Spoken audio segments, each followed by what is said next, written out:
Chapter 37-34. After Chong said the words in his heart, his whole body and mind relaxed a lot. Actually, it was a kind of depression for many people to not have a chance to vent their displeasure. Yefala signaled Chong not to be so agitated. "Let's find Su Yun first." Chong nodded, and the two quickly rushed to the house. The people in the house had already heard that there were people outside looking for trouble, but when they saw that it was only a man and a woman, they didn't take them seriously and didn't put them in their hearts. The people in the house didn't expect that these two people, who they didn't even put in their eyes, would kill all the people who were in charge of guarding outside in the blink of an eye. These people who hadn't figured out what was going on were completely stunned by Yefala's kick of the door. Yefala and Chong started to fight as soon as they entered the house. Chong's baseball bat knocked down a person. He was the kind of person who became braver as he fought. Su Yun and Yi Shui were tied to two chairs in the living room. When they saw the two people who suddenly rushed in, Su Yun's face revealed a smile, but Yi Shui was confused. However, she wasn't stupid. From Su Yun's smile, she saw that he had a card up his sleeve. It turned out that this guy had planned everything from the beginning. Everything was planned out by him. Yefala's strength was naturally not something these thugs could hurt. She moved left and right, knocking down one person with a few punches and kicks. Soon, she had knocked down two people. At this time, the two thugs couldn't hold back anymore. They took out their pistols from their waists and were ready to shoot. These guys really didn't hesitate to pull the trigger. Su Yun knew quite a lot about the thugs during his days in Detroit. They often didn't think about the consequences when they did things. Violence seemed to be something in their bones. Compared to people with other skin colors, thugs' violence was more direct. Shooting at the slightest provocation was normal for them. It was impossible for a black person to pull out a gun just to threaten someone like an Asian. At least, among the few Asians who dared to carry guns illegally, most of them were just showing off. Even when they were arguing with someone, they would at most use a gun to intimidate someone. Those who would shoot directly were usually idiots. However, it was different for black men with guns. They would not feel any psychological burden or pressure from killing someone with a single shot. Yefala also saw the two people who pulled out their pistols, but time only allowed her to deal with the person who was closer to her. Just as the black man aimed his pistol at Yefala ruthlessly chopped his wrist with a karate chop. The guy's pistol fell onto the carpet, and Yefala sent him flying with a kick to the chest. However, the other guy with the gun had aimed at her in just 2 to 3 seconds. As long as his finger was on the trigger, Yefala would definitely not be able to dodge at this distance. Just as Yefala's mind was completely blank, the chair that Su Yun was tied to suddenly fell heavily to the ground. There was a loud boom. The moment the chair fell to the ground, Su Yun's legs directly clamped onto the second black man with the gun, and he fiercely tripped him on the ground. Chong, who rushed forward, crazily kicked away the pistol in the guy's hand, and the baseball bat in his hand fiercely smashed onto the guy's back. After a few hits, the guy directly vomited blood. Yefala's mind was completely blank, and she could not help but let out a sigh of relief. Just now, she really thought that she might be unlucky enough to lose her life in this damned place. Without the threat of the pistol, Yefala became braver as she fought. After she and Chong quickly took care of all the black men, she realized that Su Yun had been lying on the ground ever since he fell. "Brother Yun." Chong hurriedly went forward and helped Su Yun up along with the chair. Yefala glanced at Su Yun, and after confirming that Su Yun was not injured, she went to untie Yi Shui. Yi Shui saw that Yefala did not speak, so she simply said 2 words, "Thank you." Chong quickly untied Su Yun. Su Yun moved his wrists and looked at the special binding rope. These days, experts like them especially hated this kind of rope. It tied people up and made them unable to exert force. If they could not exert force, there was no way to break free. It was very annoying. Yi Shui was also released by Yefala. She looked at Su Yun and asked, "Did you arrange all this?" "Kind of, but there are some places that are slightly different from my plan." Su Yun smiled. "How can you be sure that Fianu will be convinced by you to leave here to find Chuan Shan? If your plan fails, and Fianu does not leave, they will be dead." Yi Shui could see Yefala's strength. Although she was an expert, she was not Fianu's opponent at all. They were not on the same level. As for Chang, he was not much different from these thugs. So, if Fianu was not convinced and did not leave here, these two people would be courting death if they sent themselves to the door. But I am very confident that he will definitely go to find Chuanshan. Su Yun smiled slightly. 100% sure, so I dare to let them come. I will not let my people be in danger. You can rest assured about this. You are gambling. It is too risky to gamble. Yi Shui's tone was somewhat reprimanding.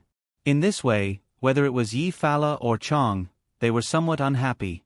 Yi Fala said bluntly, "Even if it is gambling, we are willing to let him gamble with our lives." Are you satisfied with this explanation? Yes, I will do whatever my brother asks me to do. I don't care if there is danger or not. I just believe in my brother. Chang also nodded at the side. Yi Shui was speechless. Su Yun signaled Yi Fala and Chang not to be so specific. He patiently explained, "I dare to bet on Fianu because Fianu is a person who is loyal to money. In his eyes, nothing is far more important than money. This is why I can be sure that he will lose to me." Yi Shui was stunned. Money? Everything he does is for money, so he's not a threat to me. Su Yun said, "I just need to let him know that I can give him money, and he won't dare to do anything to me." Yi Shui did not speak. It was indeed so. Su Yun was right. A person who is loyal to money is perhaps the least worthy of being feared, because money can turn them into dogs that wag their tails. Even if he did not go to find Chuanshan and did not leave according to my plan, the two of them would still be caught if they sent themselves to the door. I only need to use money to solve the problem. Su Yun smiled slightly. Although Fianu is a bastard who regards human life as worthless, on the other hand, if worthless could be exchanged for money, he would definitely regard it as a treasure. Yi Shui completely understood why Su Yun was so confident. It was not because he dared to gamble, but because he knew the other party's biggest weakness. Okay, you don't have to explain it to her. She will naturally know after a long time. Yi Fala waved her hand. Tell me what happened to you. Do you think a few black men will be able to hold you down? Are you just going to be detained by them? Su Yun handed the rope that tied them to Yi Fala. I have no choice. If I don't do this, they won't trust me at all. He trusts you? Went to find Chuanshan? Will he kill Chuanshan? Yi Fala froze for a moment. Although she did not know much about this matter, she knew a thing or two. Su Yun shook his head. I'm not sure about this. It depends on Chuanshan's own ability. If he has the ability to use his own words to get himself out of danger, then there's no problem. If he doesn't have that ability, then it can only be a dead end. Whether he kills Chuanshan or not, he will come back here again. Yi Fala said, What do we do here? Su Yun frowned. I'll call Qin Wanner and ask her to help me deal with these guys. As for you guys, come here. I'll draw a route for you. Chang, you drive along this road. You'll definitely meet people who are coming back. When the time comes, create a traffic accident and help us delay some time. I'll let Qin Wanner settle things here as soon as possible. Okay. The two of them nodded. Chapter 37-35. Chang drove with Yi Fala and left according to the route that Su Yun told them. This was the perfect route from Chuanshan's residence to this place. There were few cars, and the road conditions were good. Along the way, Changzi and Yi Fala stared at the car coming from the opposite direction with their eyes wide open. Su Yun wasn't sure what kind of car they would drive back, so they could only rely on their eyes. Moreover, both of them had never seen Fianu in person. They had only seen the picture, so the difficulty was undoubtedly very high. Many times, people would encounter an illusion. That is, they thought that something was very simple, but when they did it, they felt that it was very difficult. Then, there was something that sounded very difficult, but when they did it, they found that it was very simple. Yi Fala and Chang now belonged to the latter category. Just as they stared with their eyes wide open, not letting go of any driver in the driver's seat, Yi Fala suddenly saw the familiar license plate number of the opposite car. Maybach S62. Wasn't that Chuanshan's car? It's them. Although Yi Fala didn't see anyone, she could still make a judgment. Her sixth sense told her that Fayanu must have controlled Chuanshan and drove Chuanshan's car back. Because Chuanshan was a person with a certain status in Shenzhen, his car was also recognized by many people. Even if they met a traffic policeman who was carrying out a special car inspection mission, they would also get some privileges because of this car. For example, checking for drunk driving. The whole country was checking for drunk driving, but there were still drunk drivers. It happened on the news every day. In Huaxia, there were traffic accidents because of drunk driving every day. Why? To put it bluntly, it was because the people who checked this matter, as long as there were people, there would be rules. But rules were set by people, and people could change the rules, and people could not abide by the rules. To put it bluntly, who didn't have connections and resources, who didn't have personal friendships? Traffic policemen were also people. Those who stuck to their principles, even if they met their captain's father who was drunk, they would still dare to check. There were so many people in Huaxia, and there were many traffic policemen with principles. But they were also destined not to be promoted. Who didn't want to climb up in the public sector these days? If he didn't get up, what could he do with that little salary? To put it bluntly, nowadays, it was very difficult for any public servant to buy a house in the city where they worked with their meager salary. As long as he wanted to climb up, he had to know how to bend the rules. Anyway, no one in Shenzhen was willing to investigate Chuanshan's car, so Fayanu chose to drive Chuanshan's car back, which was much more convenient.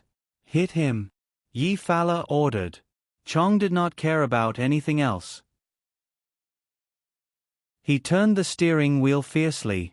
Fayanu, who was on the opposite side, was stunned. Even if he had the intention to brake, there was no way to avoid the car that had deliberately crashed into him. Bang! The two cars collided, and all the airbags were ejected. After all, they were all luxury cars. The safety factor was still guaranteed. Even if there was a collision, the safety of the people in the car was still guaranteed. After Fayanu was hit, he was particularly angry. How could someone suddenly go against the flow and hit him on such a wide road? What an idiotic bastard. In the car, Chuanshan and his family were also in a daze. Chuanshan's daughter-in-law was so scared that she fainted when the airbag collapsed. What a broken car. Tomorrow, I will go to the 4S store to complain and defend my rights. The steering wheel of such an expensive car suddenly malfunctioned. This is simply murder for money. Chong began to shout as soon as he got out of the car. Of course, he was talking nonsense because he could only talk nonsense to cover their purpose of deliberately crashing into each other. Fayanu got out of the car and grabbed Chong, wanting to kill him. But there were other cars passing by on the road, and they were two good cars that had crashed into each other. Obviously, it would attract more attention. Under such circumstances, Fayanu did not dare to do anything excessive. These days, Huaxia people's favorite thing to do was to take pictures and post them on WeChat Moments. So, Fayanu did not need to look to know that there were already people in the passing cars taking pictures of them. Then, they would edit a chicken soup for the soul about driving safety and post it on their WeChat Moments. Sorry friend. It's the car's problem. Chong explained to Fayanu, let's not do it now. Doing it won't solve the problem. I'll call the insurance company to solve the problem. No. Fayanu did not have time to waste. Chong was stunned for a moment. Friend, what you mean is, you want to settle it privately with me? Don't. Big brother. Your car is not a family car worth 100 or 200,000. Such an expensive car, I don't have the money to settle it privately. I'd better hurry and find the traffic police to deal with it. This is really my car's problem. I want to blame the 4S store for this. Even if I have to compensate you, I want the 4S store to compensate you. I really don't have the money to compensate. Fayanu stared fiercely at Chong and emphasized again. I said, there's no need. This. What do you mean? Wait, did you drink? Yes. You must have drunk. Chong smelled the alcohol on Fianu's body. Fianu was impatient and pushed Chong away. I'll warn you one last time. If you pester me again, I won't be polite. How is this pestering? I also want to solve the problem. Other than the traffic accident, we find the traffic police to determine the responsibility and find the insurance company to compensate. We follow the normal procedures. What did I pester you for? Chong asked back. I don't need you to compensate me. I'm leaving now. Don't pester me, Fianu said. What's wrong with your car? You go to your 4S store and ask.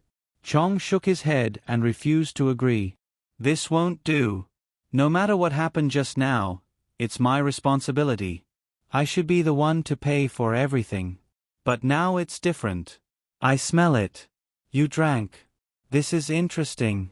You don't want me to pay for your car, but you have to pay for mine. You hit me. Fianu almost made a move. Even if I bumped into you and you were drunk, you still have to pay me back. Chong insisted. There's no other way. Hua Xia's traffic laws stipulate this. It's a crime to drive after drinking. Today's matter is unlucky. Even if I hit you to death, you're responsible for drinking. Get out of my way if you don't want to die. Fianu's voice was getting lower and lower. Yi Fala realized that this guy was going to flip out. Chong was obviously vulnerable in front of a master. If Fianu played a trick on him, he wouldn't be able to take it. Chong, come here. Yi Fala finally got out of the car. This car belongs to President Chuan. President Chuan is my friend. Don't talk to the driver. Aya, you don't seem to be President Chuan's driver. Yi Fala's appearance made Fianu more nervous. He was recognized. Chuan Shan, who was in the car, saw Yi Fala and instantly became agitated. He opened the car door and walked out. Yi Fala. Yi Fala knew that Chuan Shan was up to something. Chuan Shan knew about her relationship with Su Yun. Now, he would definitely use this matter to talk. Of course, she had to bite the bullet and deny it. Fianu. This woman is Su Yun's business partner. Chuan Shan pointed at Yi Fala's nose and roared. Yi Fala looked at Chuan Shan innocently. President Chuan, you. What do you mean? Su what? You. Don't pretend. Chuan Shan was stunned. Yi Fala was a smart person and reacted quickly. He was well aware of this.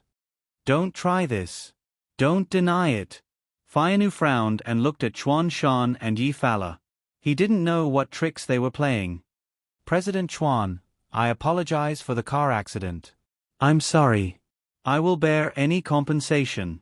This is not a problem. We have such a good relationship. We can't be unhappy because of a car. Yi Fala wanted to make Fianu misunderstand that their relationship was very good and that they were very good friends. Chuan Shan didn't say anything. Yi Fala added, in this way, I will give you the best discount for any meetings you arrange with me in the future.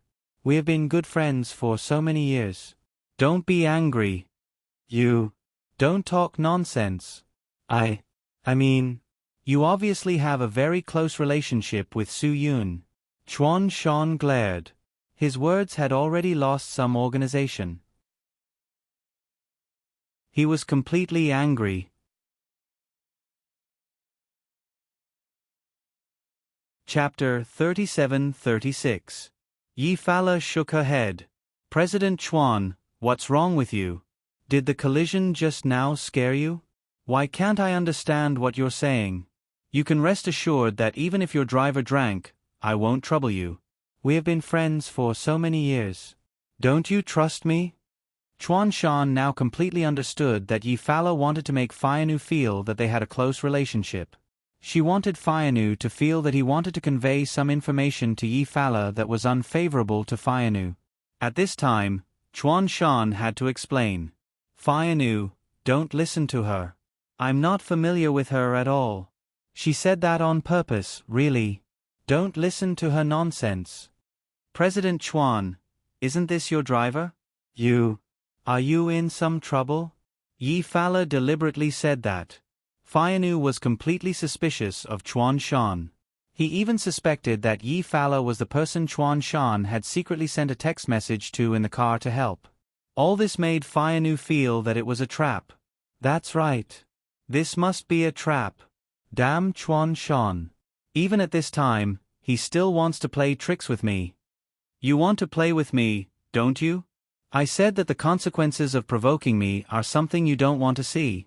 Fayanu stared at Chuan Shan and said, I don't care if this woman is your person or your friend. I want you to make her disappear immediately. Don't get in my way. Chuan Shan was really wronged. She really isn't my friend. She and Su Yun Kai were business partners. It must be Su Yun who arranged for her to come. Fayanu was completely angry. He grabbed Chuan Shan's collar and directly pressed Chuan Shan into the car. I'm telling you, this is absolutely impossible. Fayanu was very confident. Su Yun was under his control, and now he was being watched by his people. How could he have the time to make other arrangements? Moreover, if Su Yun really got rid of his control, how could he find such two weaklings to cause trouble for him? It was simply superfluous. If Su Yun got rid of his control, he would definitely find him himself. Because of that thought, Fayanu was fairly certain that those two people had nothing to do with Su Yun. It was because of his confidence that Yi Fala and Chong were not in any danger at all. Chuan Shan, I'm telling you, don't play tricks with me. Tell your men to get lost immediately. Fayanu warned Chuan Shan for the last time. Guild leader Chuan, are you in some kind of trouble? Don't worry, with our relationship, I'll definitely help you. Yi Fala continued to pester endlessly. Su Yun wanted them to think of ways to stall for time. She would definitely stall for one more minute. Although there was some danger in racing against time with Fayanu, it was fortunate that all the danger was now transferred to Chuan Shan. Su Yun wanted time because he needed Qin Wan-er's understanding. After Su Yun called Qin Wan-er, Qin Wan-er rushed over as fast as she could. The group of thugs who were beaten down by Yi Fala and Chong were all arrested for the crime of causing trouble. Sure enough, none of those guys who only knew how to cause trouble in Huaxia had a legal identity. The most reliable one had a visa that had expired for 2 years. There was nothing to punish those people. They were just sent back to their country and not allowed to enter the country again. That was enough. It was a pity that it was still difficult to control the matter of sneaking in at the southern border. Some people didn't have any identity and just blended into Huaxia for no reason. Then, they ate, drank, and flaunted their power. Among the group of people who were arrested, there was a guy who had been a militant for drug dealers in the Golden Triangle. Because he couldn't stand the hardships in the Golden Triangle, he secretly ran into Huaxia. At first, he wandered around Guangshan and cheated a few female university students for money and sex. Later, when something happened, he fled to Shenzhen. He found that Shenzhen was more fun than Guangshan, so he stayed. Among those arrested, none of them were good because they didn't even do short-term jobs. Among the black people in Shenzhen, even if they went to a nightclub to be a DJ or something, they were considered to be motivated. At least, they relied on their work to make a living. Qin Wan-er ordered people to take all these guys away. Su Yun told Qin Wan-er about the current situation.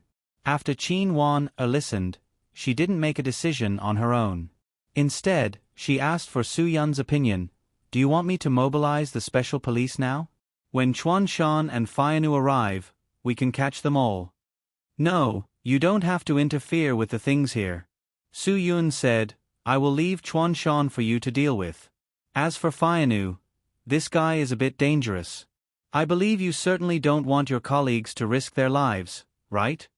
Qin Wan-er couldn't help but be stunned when she heard this. Even if your people stay here, they won't be of any help to us. Su Yun continued, I am enough here. Qin Wan-er nodded. This time she seemed particularly obedient. Okay, I know. Those guys must be interrogated properly. They are a group of lazy bastards. Who knows how many things they have committed in Huaxia? Su Yun said, You, as the director, should pay more attention to the public security in Shenzhen in the future. Don't end up like Guangshan. What's wrong with Guangshan? Qin Wan didn't know much about that place, so she didn't know what Su Yun meant. There are more and more black people without visas and legal status. This is the problem that Guangshan is facing now. Su Yun said, maybe the locals of Guangshan have seen a lot and are used to it, so they don't see it as a special phenomenon at all. But Huaxia is not an immigrant country like the United States. The national conditions and governance methods are completely different. The population of Huaxia is already overloaded. We should still welcome foreigners with official visas. Qin Wan said, I am not a saint, but our Huaxia's saying that it is a joy to have friends from afar is not just empty words, right? Of course, those with official visas are friends. Of course, it is a joy. But for those without visas and status, they are not friends, right? Su Yun shook his head. I heard that in the quarter before the end of the year, Guangshan launched a special crackdown and rectification operation and arrested a few thousand people. Qin Wan nodded. She also heard about it at the meeting. 700 kilograms of drugs were seized, more than 5 million in counterfeit currency, 5 tons of spoiled pork, as well as a large number of toxic and harmful drugs, cosmetics, fake and inferior products, and so on. I also heard that this operation took down the first foreign gang in Guangshan that was involved in the underworld. Su Yun said again, this is the serious problem that Guangshan is facing. This gang had a formal structure. The leader was a black man who was responsible for making decisions about the gang's affairs. There was also a priest who was a professional treasurer. His subordinates were the so-called elders made up of 5 suspects who were responsible for implementing and supervising the execution of various criminal activities. Below them were many thugs who specifically carried out robberies, assaults, drug trafficking, extortion, illegal detention, and other criminal activities. This was Huaxia's land. A group of foreigners actually dared to carry out criminal activities on Huaxia's land? Who could bear it? Su Yun absolutely could not bear it. That's right, absolutely could not bear it. According to the official statistics of the relevant departments, since the beginning of the new century, driven by the Sino-African trade boom, the number of Africans who went to Guangshan increased by 30% to 40% every year. The number of foreigners who lived in Guangshan had already reached tens of thousands. Among them, there were 20 to 30,000 black people who could be counted. However, this data did not include the unknown number of undocumented, reclusive Africans. On the streets of Guangshan, black people and South Asians could be found everywhere and had already become a permanent population. Some of the big cities in Huaxia might soon become like the American Empire in Europe, becoming a place filled with all kinds of people. Although he did not know what kind of bullshit expert made the calculation, in any case, it was said that by 2030, the number of black illegal immigrants in Huaxia would reach 15 million people. Take note, it was illegal. By 2050, the number of black illegal immigrants in Huaxia would reach at least 50 million people. Including the black and yellow mixed-race people, the number of black people would reach more than 100 million, accounting for 1/10 of Huaxia's population. And among Huaxia people under the age of 25, the proportion of black people and mixed-race people could be as high as 1/4. This was definitely a terrifying number.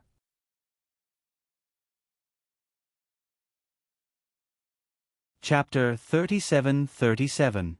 Qin Weiner frowned and said, I will pay attention to this problem. For illegal foreigners without visas, I will strengthen the inspection. No matter what color they are, I will treat them equally. Su Yun nodded and said, in fact, most of the black people do not enter the country legally. Most of them enter the country illegally or have expired visas. You should be aware that more than 90% of the men come here. Every year, the number is doubled. Once a black man comes back to his hometown with Huaxia's wife, it will provoke all the men in the black man's tribe to come to Huaxia to have fun. Qin Weiner also knew that this was definitely a problem worthy of serious consideration by the authorities of Huaxia. She knew a friend from France. She was a policewoman in France. Qin Weiner chatted with her very well. Last year, her friend came to Huaxia to travel in Zhenjiang, and Qin Weiner treated her to coffee. At that time, 2 black people had a quarrel in the coffee shop. Of course, it was just a small matter, and it soon subsided. But Qin Weiner's policewoman friend from France talked with her about a topic. She told Qin Weiner that if there were 1 million black people in Xinjiang, they would definitely fall. Qin Weiner was angry at that time. She said that her friend was racist. She said that Huaxia was a country of etiquette and would not look at anyone with prejudice. Qin Weiner's friend told Qin Weiner that she didn't mean to discriminate, but she wanted to say that in any country, the proportion of foreigners who didn't have a legal visa was at most 50-50. 5 of them had a visa, while the other 5 didn't. But black people were different. It was not bad if 1 in 10 people had a visa. This was the biggest problem. Qin Weiner's friend told her that when the number of black people reached a certain number, they would eventually pose a threat to national security. Many Western countries had already learned from their mistakes. She also said that the proportion of black and white people in France was close to the American Empire. The black people's fertility was amazing. Even if Huaxia implemented the strictest family planning, it would not stop them from having children. And they really did not care about the health and hygiene of this kind of thing. Qin Wan couldn't refute because the other party's words had shut her up. She asked Qin Wan what skin color do people have the most AIDS? She also told Qin Weiner that the illegal black people in France did not cause any trouble to the French authorities 20 years ago. However, when their number rose to hundreds of thousands, they began to cause riots and asked for legal status. They also controlled all kinds of illegal activities in the local area. Now, they had become the biggest headache for France. At that time, Qin Wan suddenly thought of a problem. In Sanyuan of Guang province, wasn't there a similar unpleasant incident? When the police went to check, a black man fell to his death. In the end, a large group of black men held up banners to block the road and even attacked the police station with weapons. It was a serious challenge to Huaxia's law enforcement. That was the place with the most black people in Huaxia. Incidents had happened more than once or twice, right? This was because this large group of black people, other than a small portion of them who had entered Huaxia legally, were basically all illegal immigrants. They had entered the country illegally, stayed illegally, and worked illegally. They had all been smuggled in. The black people who had entered the country legally, stayed legally, and worked legally would never do such a thing that openly went against Huaxia's laws. There will be more and more black people coming in illegally, and these black people who have no status in Huaxia. Sooner or later, it will be out of control. Su Yun smiled bitterly. This really wasn't a joke. To be honest, how many of the black people who came to Huaxia were rich people from rich countries? Did those rich black people from the United States come to Huaxia? Of course not. They enjoyed the best resources in the United States. That was called enjoyment. Without any discrimination, most of the black people who came to Huaxia were poor people from poor countries. They came to Huaxia to enjoy the resources and treatment that they could not enjoy in their own countries. Their goal was not Huaxia from the beginning. It was just that the advanced countries in Europe and America had too much control over their illegal entry. They did not have many ways, so they came to Huaxia, a country that was easier to sneak in. Yes, this was referring to all those who had entered the country illegally. Those who did not have legal visas and legal residency. They were all trash who did not abide by the rules. To put it bluntly, Huaxia people had to get a birth certificate if they wanted to be born. They also had to get a death certificate if they wanted to die. Not to mention other things, just these rules and regulations were not something that the average black person could stand. Birth certificate, first marriage and first childbirth certificate, marriage certificate, birth certificate, family planning certificate, single child parents honor certificate, vaccination certificate, health certificate, marriage certificate, old age insurance certificate, survival certificate, cremation certificate, burial certificate, death certificate. Just these few simple certificates were needed by people. Not to mention those black people who did not have legal visas could do the same as Huaxia people. Even the black people with legal visas would probably collapse when they saw these certificates, right? Since they could not live in this country like Huaxia people, then they should not come to Huaxia to enjoy the resources and living environment that Huaxia people could enjoy. Just take the group of black people who followed Fayanu as illegal thugs that Qin Wanner took away just now. Which country did they come from? Nigeria, Guinea, Cameroon, Liberia, Mali. Those countries had been in turmoil for years, and the people had no way to make a living. As soon as they came to Hua Xia, under Hua Xia's policy of being extreme to the inside and soft to the outside, Hua Xia naturally became their paradise. Not to mention that there were so many black people in Guangshan, even in Shenzhen, the black people came up with a lot of tricks to deal with the management of the Hua Xia police. Black people generally did not come out during the day. Really, whether it was Guangshan or Shenzhen, the number of black people at night was definitely many times more than during the day. It was because these black people without legal visas chose not to go out during the day in order to avoid inspection. After all, their skin color was too obvious when they went out during the day, and it was much more hidden when they came out at night.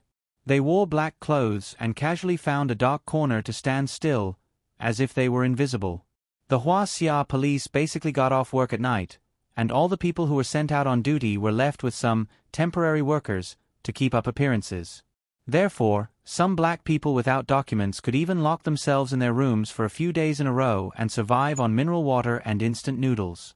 Even if they came out, once they saw the police, they would run away. There was one thing that couldn't be denied. Black people were born with great physical fitness, and they were all talented in sports. In all the sports in the world, as long as it was a sport with high physical fitness requirements, black people would be the absolute dominator. Everyone was familiar with football. The king of football, Pelé, was a black person, and the most talented alien, Ronaldo, was a black person. Ronaldo, Messi, Neymar. Anyway, there were more people with darker skin colors. There were also white football stars, but they were few in number. In basketball, black people were even more dominant. Most of the Hall of Fame were black people, and there were very few white people. Yao Ming was probably the only yellow person. Rugby, a sport with strong physical play, was even more reflected.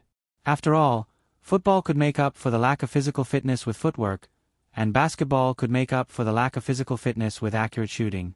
Those who had watched the American football Super Bowl knew that rugby was really a sport that could not be played without physical fitness. Other than the coach and quarterback, there were also white people. For positions that required a strong physical fitness, such as running backs, wide receivers, strong guards, and so on, they were almost all black. Although black people had outstanding athletic ability, their quick analysis, ability to read the whole situation, and ability to pass the ball and control the field were a little weaker. Therefore, rugby's quarterback needed a smart, white person. In fact, when it came to skills, it was still yellow people. Don't look at how competitive sports were not good, and sports that relied on physical fitness were not good.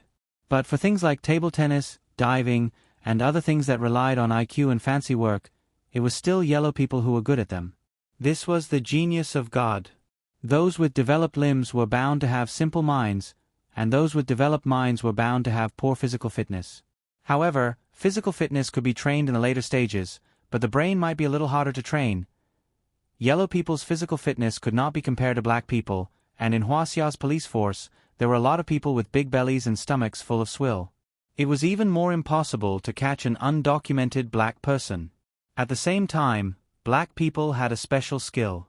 They had their own unique way of spreading information. As long as one black person found out that the police were checking their documents, within 10 minutes, the news would spread to the entire black community. It was that amazing.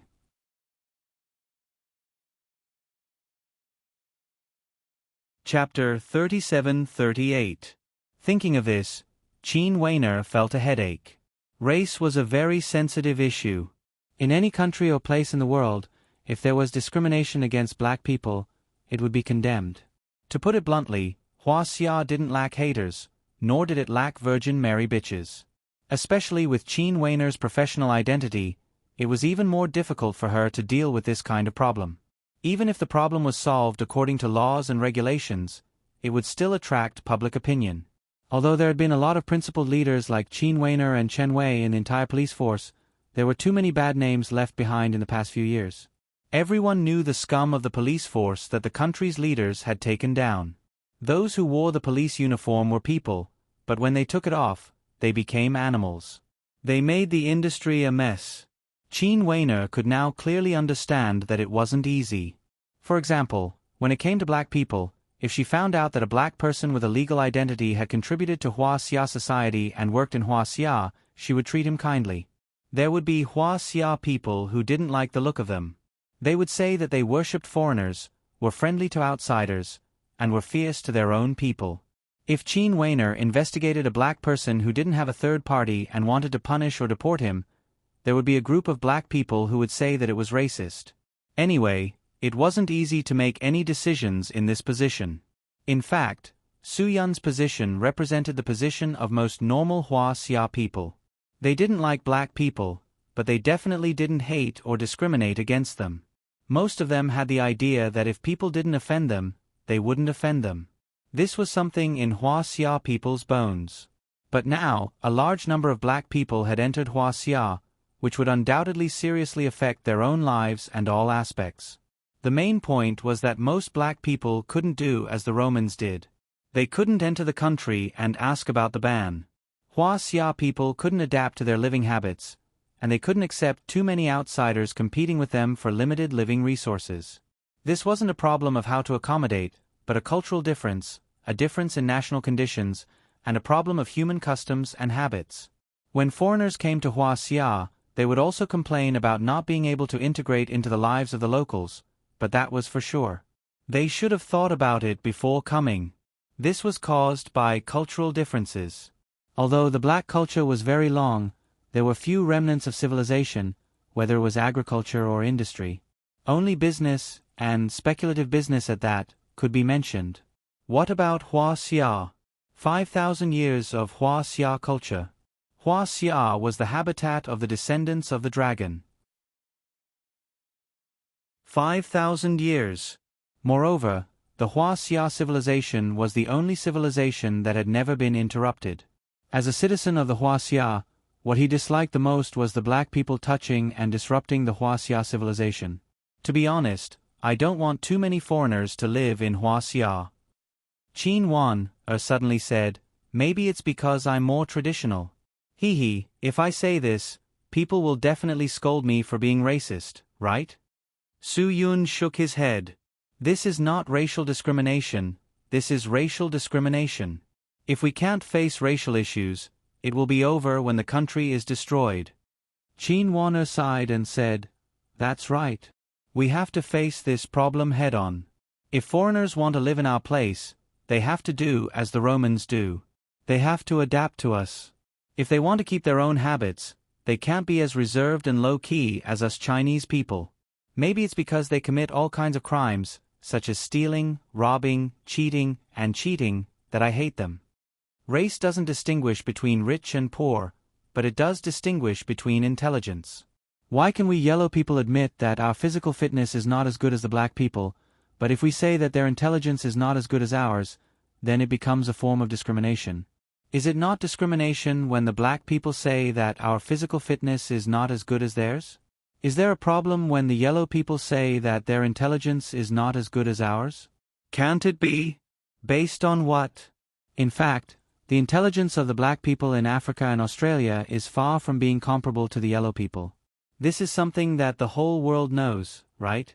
A survey conducted by an official association in the United States of America showed that there was a huge difference in the IQ of each race. The biggest difference was 50%. East Asians were higher than Caucasians and non-Australian blacks. It was average, not all. Of course, there were ignorant people in East Asia. The Prime Minister of Japan and the President of Korea were not smart people. The intelligence of the three fatties was more or less not up to standard. Of course, there were smart people in Africa. There were also Nobel Prize winners in literature, Nobel Prize winners in economics, and Nobel Peace Prize winners. But the average was different. The average East Asian was 105. Su Yun personally thought that it was the Japanese who pulled down the values of all the countries in East Asia. The Europeans could also reach 100, the South Asians and Americans 87, and the Australians 62. The people in South Africa's desert highlands and the people in Africa's rainforests only had an average IQ of 50. The facts were the facts. There was no discrimination. Every yellow person admitted that they would be tortured to death if they played sports with the black people.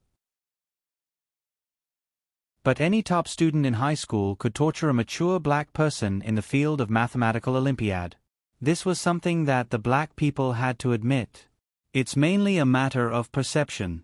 The degree of civilization is different, and the culture is different. This is the most troublesome thing. Su Yun smiled and said, "The black people are very open-minded. They can use all the language and methods they can think of to seduce all the opposite sex they see." That's true. And the black people seem to lack family values. They often only care about enjoying life and don't care about their children or wives. They are also weak in education. The chances of them being led astray are higher. Qin Wan frowned. There were already examples of single mothers raising black children in Xinjiang.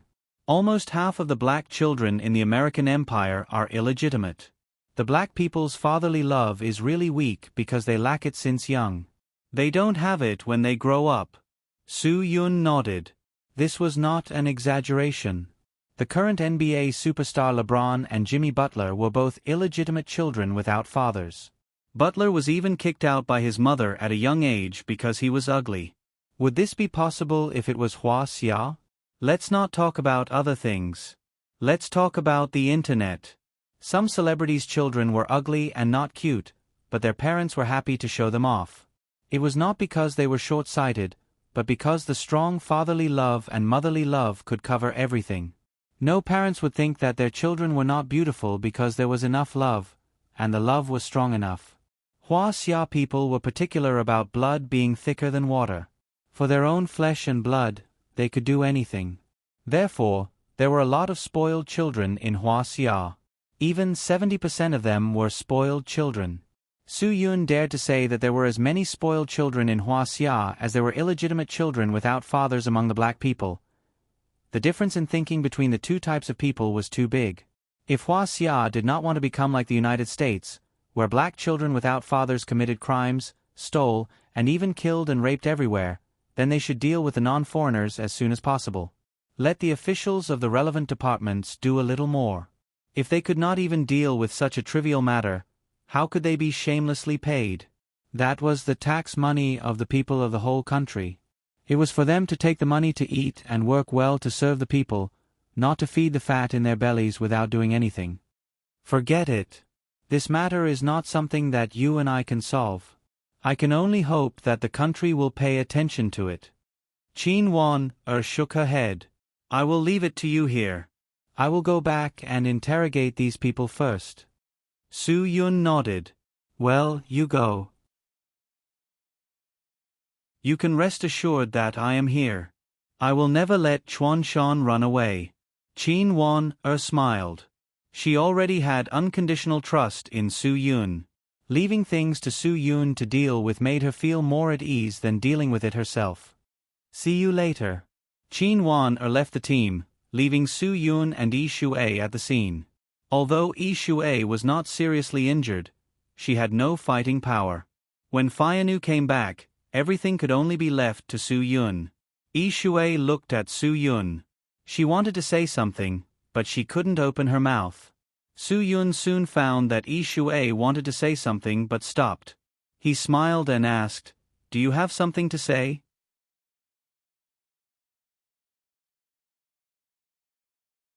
Chapter 37-39. Yes. Yi Shuai nodded. You just said that you want to hand Chuan Shan over to the police, but I think that if it's a choice between Chuan Shan and Fianu, it would be more appropriate for you to take Fianu back and deal with him. Su Yun said, for the investigation of Chuan Shan, the Shenzhen police have spent a lot of energy. They have the right to punish Chuan Shan and dig out the umbrella behind Chuan Shan. Do you think this makes sense?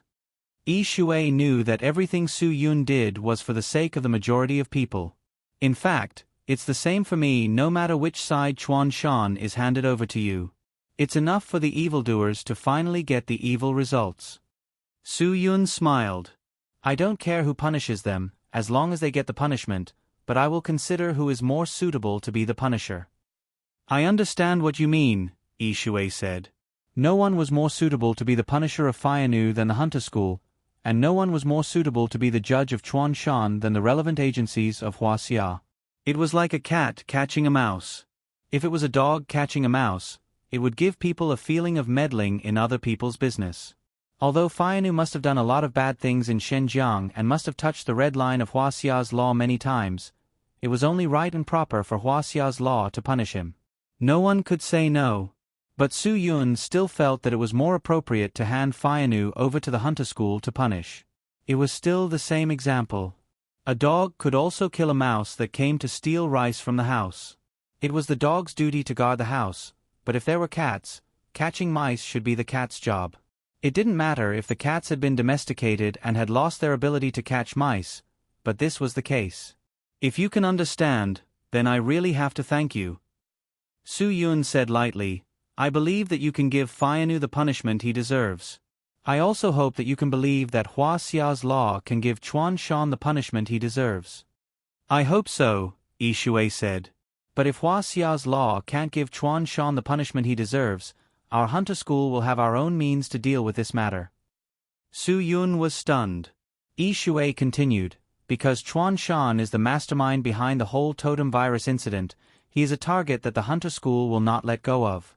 If Huaxia's law could not give him the death penalty, even if he went to prison, he could quickly spend money to get medical parole. If that were the case, I would have personally dealt with him. Su Yun shook his head. No, if he is not sentenced to capital punishment in this case, I will send the judge who made the decision to him to go with him. He. Yi Shui smiled faintly. She knew that Su Yun meant what he said. He really wanted to do it, but when the time came, Su Yun wouldn't be able to do it because of his identity. Hearing Yi Shui's laughter, Su Yun felt a bit embarrassed. He himself knew that when the time came, he really wouldn't have the possibility to do it. Hey, who made him a law-abiding citizen of Huaxia? I think Fayanu will be back soon, and then we will give him a surprise, haha, Su Yun said. I don't think he would have expected it. Yi Shui didn't dare to make an assertion. Fayanu is a smart guy, he might not be so easily fooled. Don't worry, no matter how smart he is, in today's situation, he is already a confused bastard, Su Yun smiled. People who put all their thoughts on money are nothing to be afraid of. I really don't know where your confidence comes from, Yi Shui said with a slight smile. Su Yun motioned for Yi Shui to sit on the chair, and then symbolically wrapped the rope that tied them around Yi Shui's wrist. He himself sat back on the chair, turned his hands, and then tied the rope around his wrist. On the surface, it looked like they were still being controlled, but as soon as they raised their hands, the rope would directly fall off. This was done to lure the enemy in, so that Fayanu and the people he brought back would relax their vigilance and stay in the room, and not run away when they saw them. At this time, Fayanu and the others had just finished their entanglement with Yefela. That was when Yefela took the initiative to signal Chong to leave, and they felt that the entanglement was enough. If they continued, once Fayanu realized that there was a problem with them, it would be troublesome. Therefore, they had to leave before Fayanu realized the deeper reason. Chong and Yefela called the infantry to drive a car to pick them up, and then contacted the 24-hour service of the 4S store to call a tow truck to take the car back for repair. Yefela was really willing to let go. In order to complete the help that Su Yun needed, he was willing to crash a luxury car worth millions into an accident. After the infantry arrived, they couldn't help but cry out in pity when they saw the car. After all, once such a luxury car had an accident, the price would be greatly reduced, and the value would directly drop by half. What a loss! For a car with a popped airbag, they certainly didn't dare to continue driving, as it was too dangerous. But Fayanu didn't have so much time to do this. He didn't care how dangerous the car was without an airbag. He directly took out a dagger and pierced all the popped airbags. He even uprooted and threw away the airbag on the main driver's seat. After a simple treatment, Fayanu once again drove the luxury car that had lost all its airbags on the road. This scared Chuan Shan so much that he broke out in cold sweat. Chuan Shan kept saying that it was not safe and that it was too dangerous, but Fayanu didn't even pay attention to him. He didn't have time to waste. Don't look at the car's good condition. Without an airbag, once it encountered an accident, it would certainly be dead. Chuan Shan was afraid of the traffic danger because the level of Hua Xiao's drivers was really uneven. There were too many road killers on the road now. Unless the driver of the big car was a master with some ability. But these days, the safety hazards of Hua Xiao's big cars were even greater. Not to mention the 100% overload problem, the problem of fatigue driving was getting more and more serious. With the rise of the logistics, transportation, and express delivery industry, the problem of fatigue driving was getting more and more serious. Chuan Shan didn't want them to encounter an overloaded truck driver who was tired and driving. If something really happened, they would be lucky to have a narrow escape. They might not even have a chance in their lifetime. Just like that, Fianu, who was focused on making money, took Chuan Shan, who was on tenterhooks, and his son and daughter-in-law, who already had nothing to live for, back to the big villa he rented. But after stopping the car, Fianu couldn't help but frown. There wasn't a single car inside or outside the courtyard, let alone a guard. What exactly happened? Fianu's mind was in a mess. Did something really happen? It was impossible. Su Yun and Yi Shuai were tied up and subdued. It was impossible. Is there an accident? Chuan Shan saw the ugly look on Fianu's face. Fianu glared at them. Follow me in. Chuan Shan and the other two carefully followed Fianu to the house. Fianu kicked the door with his foot, but no one came to open it. Was the house really empty? At the thought of that, Fianu broke out in a cold sweat. It was simply unbearable. Go in yourself. Your people are gone, Su Yun shouted from inside the room. That made Fianu stunned for a moment. Su Yun was still there? Fianu pushed the door open and rushed in. Although the black thugs who were with him had all disappeared, Su Yun and Yi Shuai were still tied to the chair and didn't move. What exactly happened? Fianu was really confused. The three of you come in. Fianu yelled at Chuan Shan and the others at the door. I don't have the patience to play with you. I will only remind you once. If anyone wants to escape, find the right opportunity and make sure you can escape. If you are caught by me, only death awaits. Hearing that, Chuan Shan and the others walked in obediently. They could never be 100% sure that they could escape. One had to know that they were facing Fianu. Fianu understood the thoughts of people like Chuan Shan, which was why he said that. That way, Chuan Shan and the others wouldn't dare to act rashly. What made Chuan Shan feel fortunate was that Su Yun was still tied to the chair at the moment, which was obviously a favorable sign for him. That's right. Chuan Shan encouraged himself in his heart. He must seize the opportunity. As long as he seized the opportunity, there would be a chance to turn things around.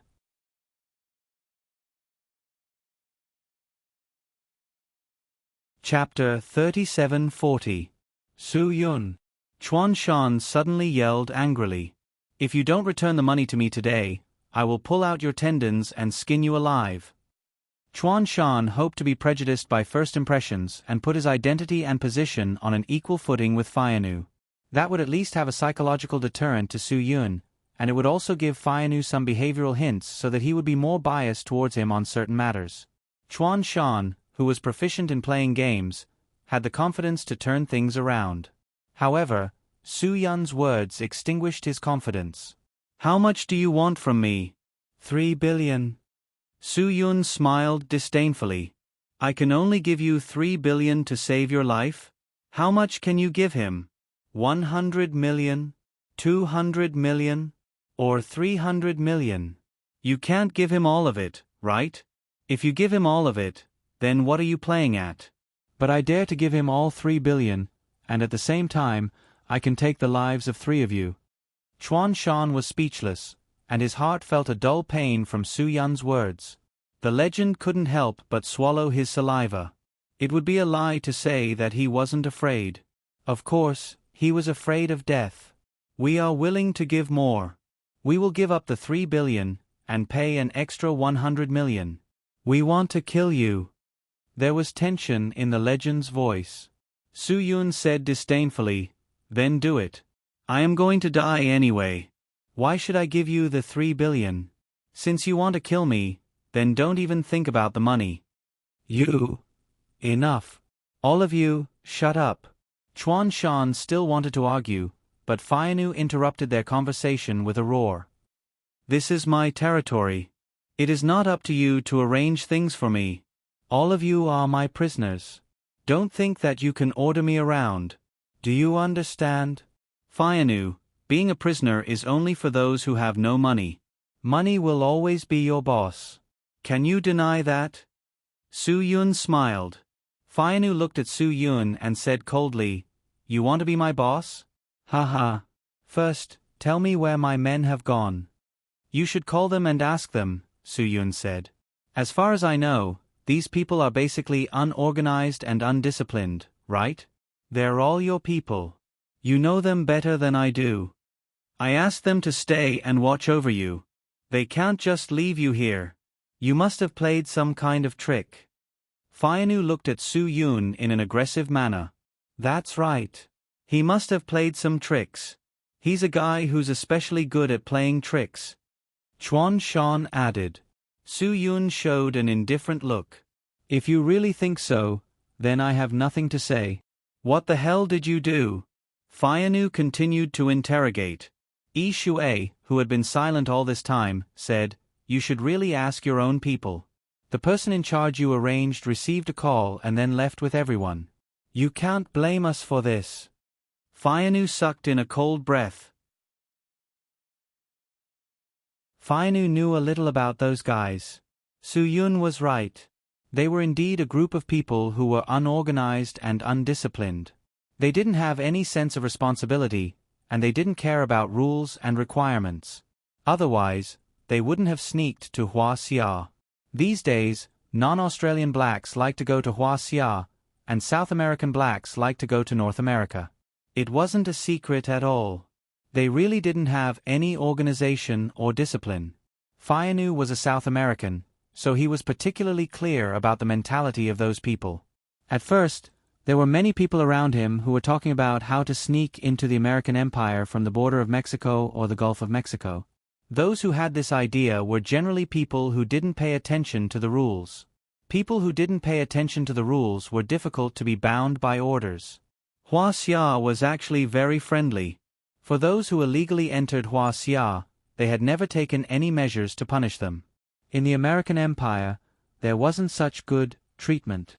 Although the previous president of the American Empire, Osama Obama, promised to give amnesty to the stowaways when he was re-elected and gave them legal status, the result was that the number of stowaways in the American Empire increased exponentially. Perhaps it was because he was black, so he also hoped that black people could eventually rule the earth. On the long border between the United States and Mexico, there was a pipeline similar to the oil pipeline to Guam. Some South American stowaways bribed border inspectors and customs to sneak into the American Empire through the pipeline. There was also a method of climbing on the train, but it was very dangerous and was rarely used. Once they encountered an inspection, they would have to jump out of the train to avoid it. The American Empire said that the stowaways would be repatriated to the place of their original nationality, but judging from the crazy behavior of the stowaways to avoid inspection, it shouldn't be that simple.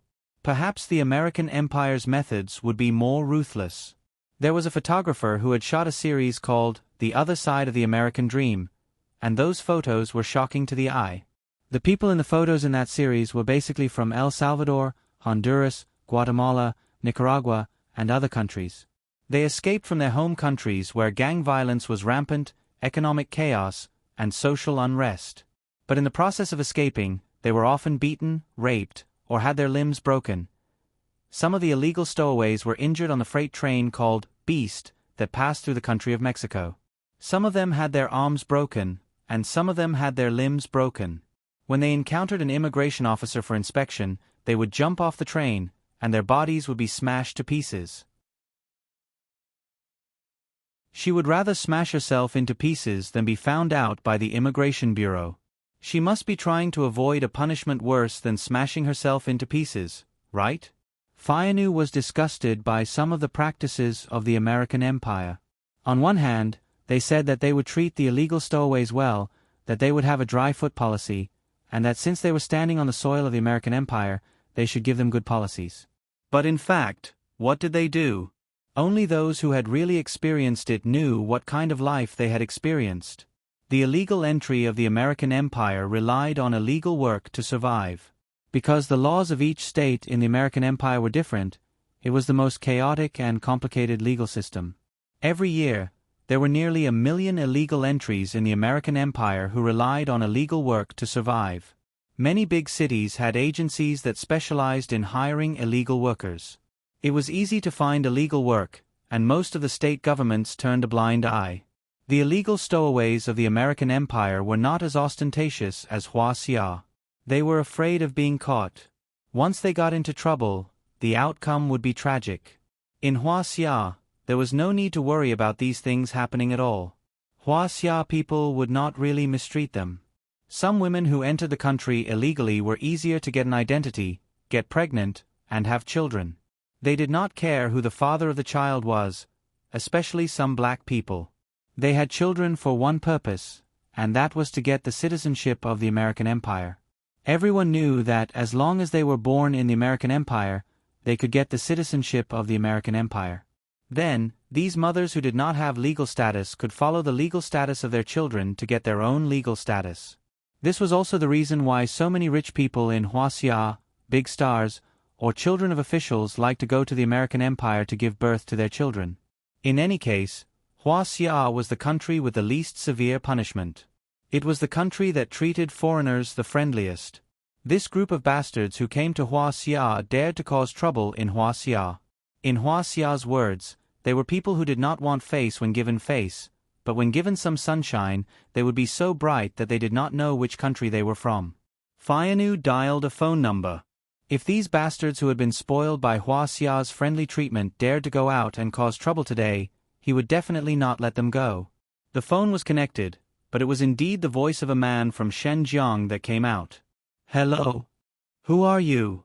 Fianu frowned and asked. "What is your relationship with the owner of this phone?" The other party also directly said, the owner of this phone and his friend were involved in a violent incident. If you have any questions, you can directly come to the district police station to deal with it. Fianu did not ask any more questions and directly hung up the phone in his hand. Damn it! This group of bastards really did cause trouble for him again. Today, there was such an important thing to do, and they actually went to cause trouble. Fianu's men had been involved in many violent incidents before, but they had all relied on the innate advantage of black people's explosive physical fitness to escape. They had never been caught by the police. If they were caught this time, then things would be a lot more troublesome. Although the Hua-Xia officials would not take any measures to abuse them, they would definitely be sent away.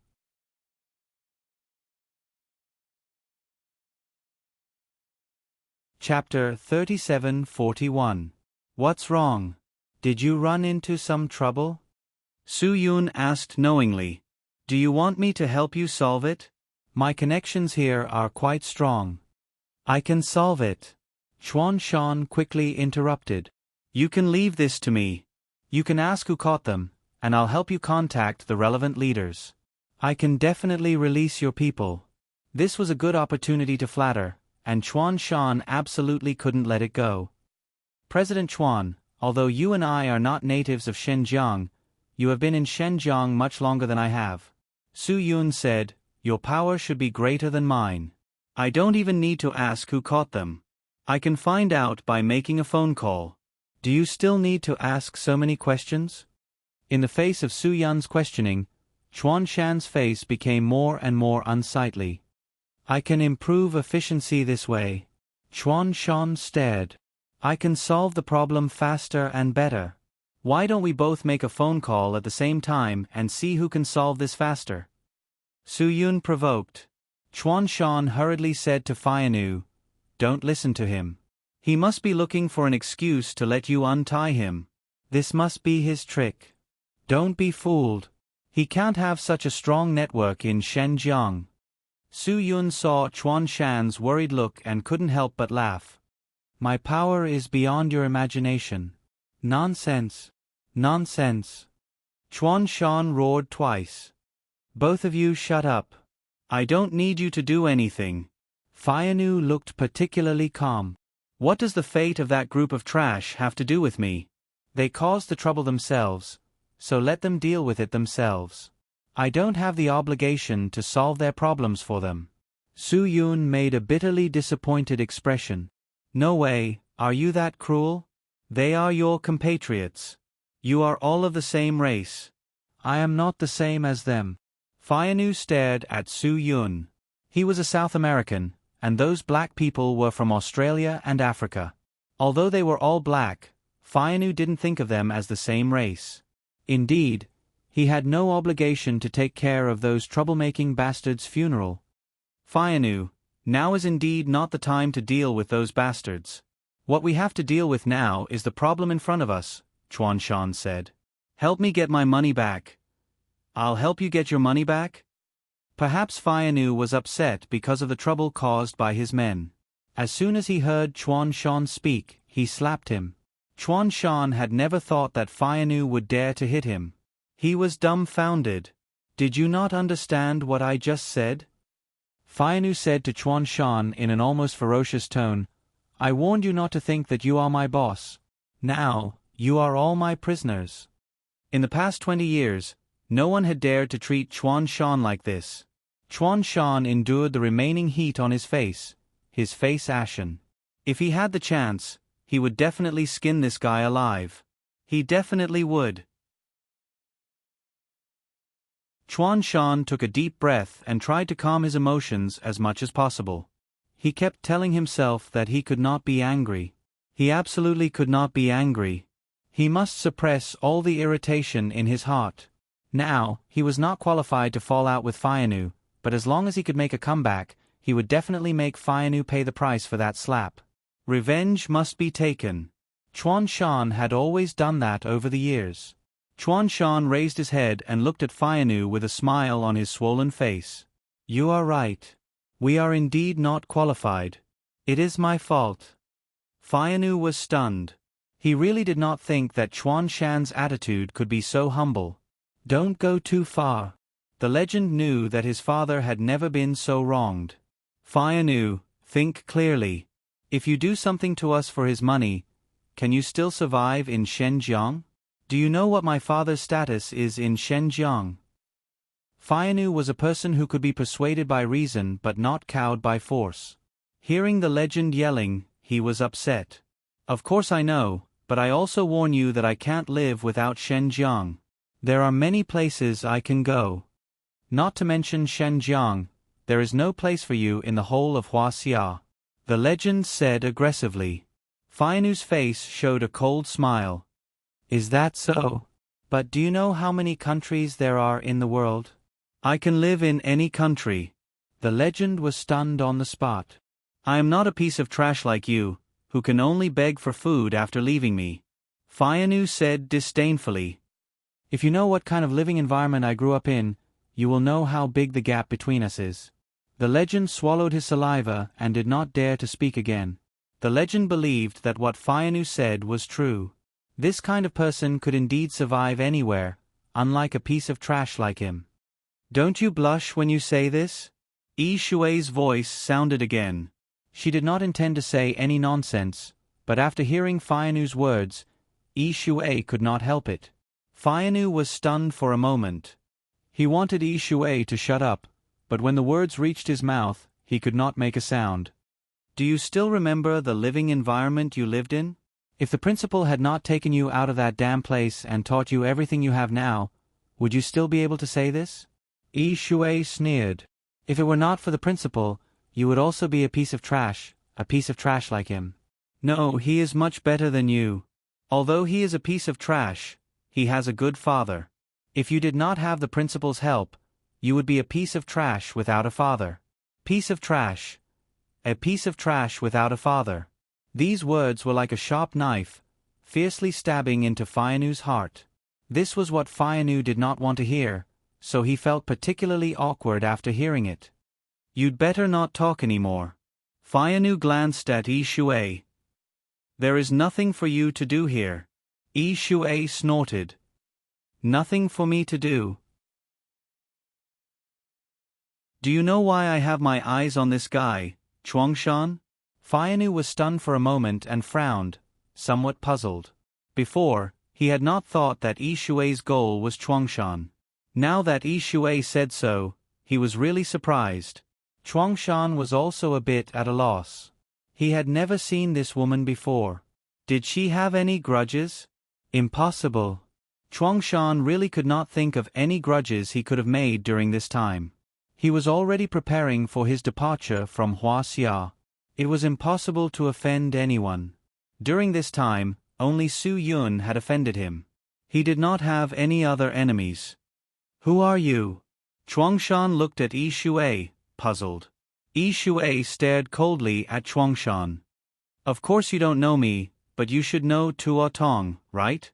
Chuangshan's face changed color. He had been very upset about this matter for a while now. That bastard Tuo Tong disappeared just like that, causing his entire plan to be ruined. You have a relationship with Tuo Tong? Chuangshan stared at Yi Xue. So you don't intend to deny that Tuo Tong was hired by you? Yi Xue said coldly. Then you deserve to die. Chuangshan was shocked. He did not know under what circumstances he had offended someone. What do you mean by this? The matter between me and Tuo Tong. That is between me and him. It has nothing to do with you. Fianu. Yi Xue did not pay attention to Chuangshan, but suddenly her gaze fell on Fianu. Fianu was stunned. What? Do you still remember what happened when you were 18? Yi Xue suddenly threw out such a sentence. Fianu was instantly pulled back to his memories by Yi Xue. He had been unable to forget those memories because they were the best years of his life. No one knew that Fianu also regretted his betrayal. If he were to make a new choice again, he would not take the same path as today. But there was nothing in this world that could be regretted. Fianu could only grit his teeth and walk the path he had chosen to the end. Fianu would never forget what happened when he was 18. That day, someone said something to him, and he would never forget it. The children of Asia, Africa, and Latin America would always be good friends.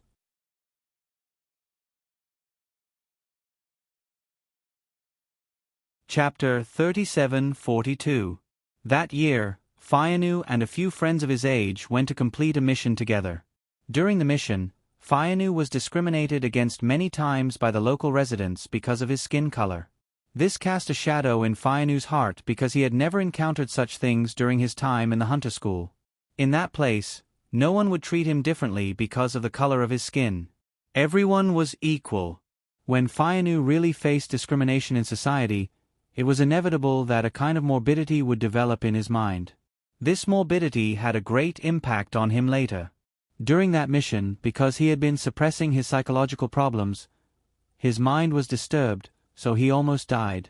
Fortunately, Yi Yuan saved him in time. Yi Yuan was seriously injured because of saving him. If it weren't for his luck, he might not have survived. At that time, Fianu was already in a state of inferiority. He even subjectively thought that as a dark-skinned person, his life was cheaper than other people's. So he didn't understand why Yi Yuan would risk his life to save him. Later, when Yi Yuan saved his life and came back to life, Fianu personally asked him why he did it. Why did he use his life to protect Yi Yuan's life? Such an exchange was not worth it. This was what Fianu himself thought. He also thought that everyone in the hunter school would think so. But Yi Yuan only said one sentence weekly at that time: the children of Asia, Africa, and Latin will always be good friends. In fact, this was the most unforgettable friendship of Fianu's childhood. Yi Yuan treated him as a friend, a brother, and a precious person by his side. That was why Yi Yuan did what he did. At that time, Fianu cried very sadly. It was also at that time that he told Yi Yuan that he owed his life. If Yi Yuan was in danger one day, he would definitely protect Yi Yuan without any scruples, even if he had to pay the price with his own life. Everyone in the hunter school knew about this, and they all knew that Yi Yuan was the most important friend of Fianu. Because the two had experienced life and death together, their relationship was naturally extraordinary. After Fianu betrayed the hunter school, the ancient magpie world didn't let Yi Yuan carry out any investigation or capture on Fianu. The ancient magpie world didn't want to embarrass their proud disciple. Yi Yuan actually avoided this matter. He knew very well in his heart that the mistake that Fayanu had made was unforgivable. But if he really had to do it, he would definitely do it. But his heart would also be very conflicted and painful. This was something that could not be denied. Under Yi Xue's reminder, Fayanu suddenly recalled the past, and the vicious aura on his body calmed down a lot. If I remember correctly, you said that you owe Crocodile a life. Yi Xue said, if one day Crocodile needs you, even if you have to sacrifice your life, you will do your best to help him. Fayanu naturally remembered what he had said, but he didn't want to admit it in front of others. That's all in the past. It doesn't make any sense for you to mention these things to me now. Fayanu shook his head. I don't want to hear you talk about this. Yi Xue simply ignored Fayanu's avoidance and continued, do you know the current situation of Crocodile? I don't know, and I don't want to know. Fayanu tried his best to make his voice sound emotionless. Yi Xue snorted and asked with a smile, of course you don't want to know. I don't want to know either. No one in the hunter school wants to see the crocodile in its current state. No one. Fayanu shuddered, and he suddenly realized that what Yi Xue said was not quite right. What do you mean? Fayanu's face became gloomy, and his voice trembled slightly. What happened? Yi Xue pointed to Chuan Shan and said, it was this person who hired the bastard to set up a trap for Crocodile and turned him into a cripple.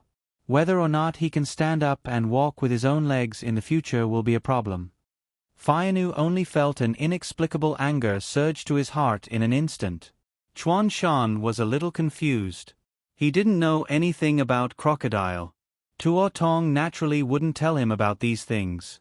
In fact, it was a little far-fetched for Yi Xue to blame this on Chuan Shan. After all, Chuan Shan spent money to find Tuo Tong only for the virus, not to deal with Yi Yuan. Chuan Shan wanted to explain, but Fayanu wouldn't give him a chance to explain. He suddenly attacked. The whip leg was like a bolt of lightning, sweeping directly in front of Chuan Shan. A tearing pain spread in Chuan Shan's abdomen. Chuan Shan flew out, and his body hit the wall heavily before falling to the ground. Fayanu's kick almost took Chuan Shan's life. Chuan Shan spat out a mouthful of blood. His eyes were bloodshot, and he looked at Fayanu in horror, as if he was looking at a demon. This is a misunderstanding. I definitely didn't do what she said. Chuan Shan endured the pain and explained. He had to explain. Fayanu was such an impulsive boor, and he was too violent. If he couldn't explain in time, it was very likely that he would be beaten to death. The legend was so scared that he didn't move, and his crotch was a little wet. He had just watched his father fly out in front of him. This kind of shock was indescribable for a legend.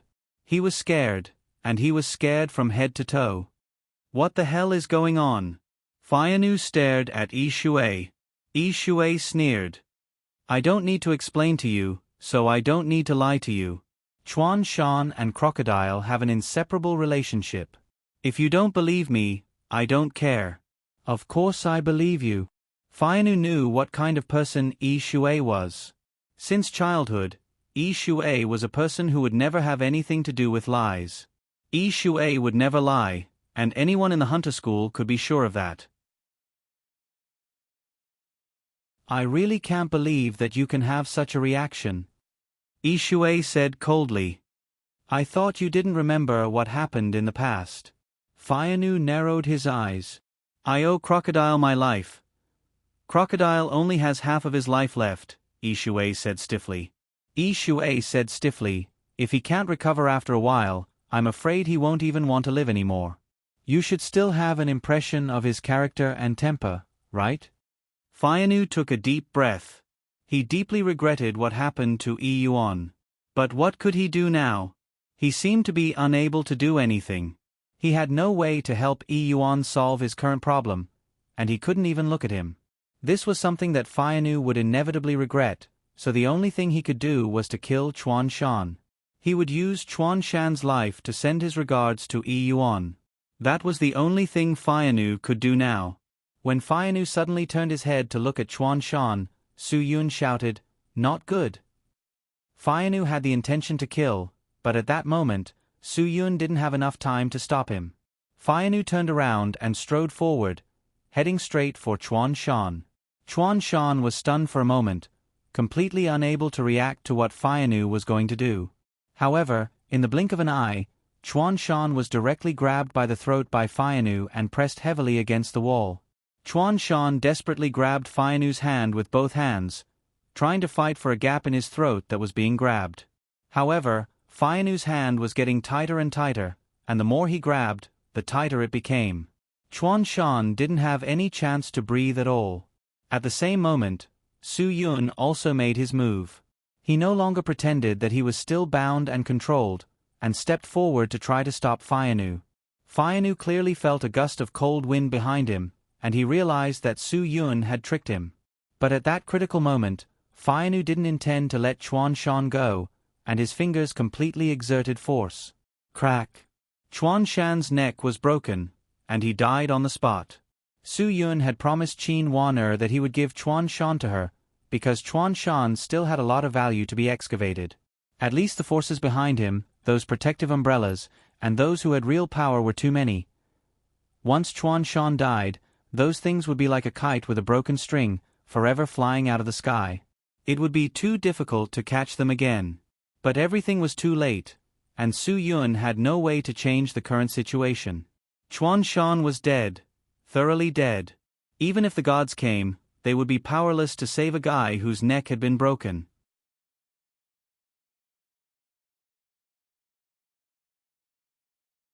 Chapter 37:43. After Fayanu killed Chuan Shan, he immediately turned around to deal with Su Yun's attack. The moment the two fought, Fayanu realized that Su Yun's strength was higher than he thought. He had to be careful to not be beaten up by Su Yun. When the legend and his woman saw Fayanu and Su Yun fighting, they didn't care about their father who had just been killed by Fayanu. They turned around and wanted to escape. They didn't want to die there like Chuan Shan. But just after the legend and his woman escaped out of the door, they were stopped by Yi Shui, who chased after them. Although Yi Shui had exhausted her strength in the fight with Fayanu, she had recovered a few % of her energy after the rest, which was enough for her to deal with the legend. Seeing that the legend didn't intend to stop, Yi Shui quickened her pace and stopped in front of him. The legend didn't take Yi Shui seriously from the beginning. He thought she was just an ordinary person and wanted to push Yi Shui away. Yi Shui didn't wait for him to make a move. She kicked the legend in the face and made him stagger back a few steps. His mouth and nose were bleeding, and he didn't dare to act rashly. "I beg you to let us go.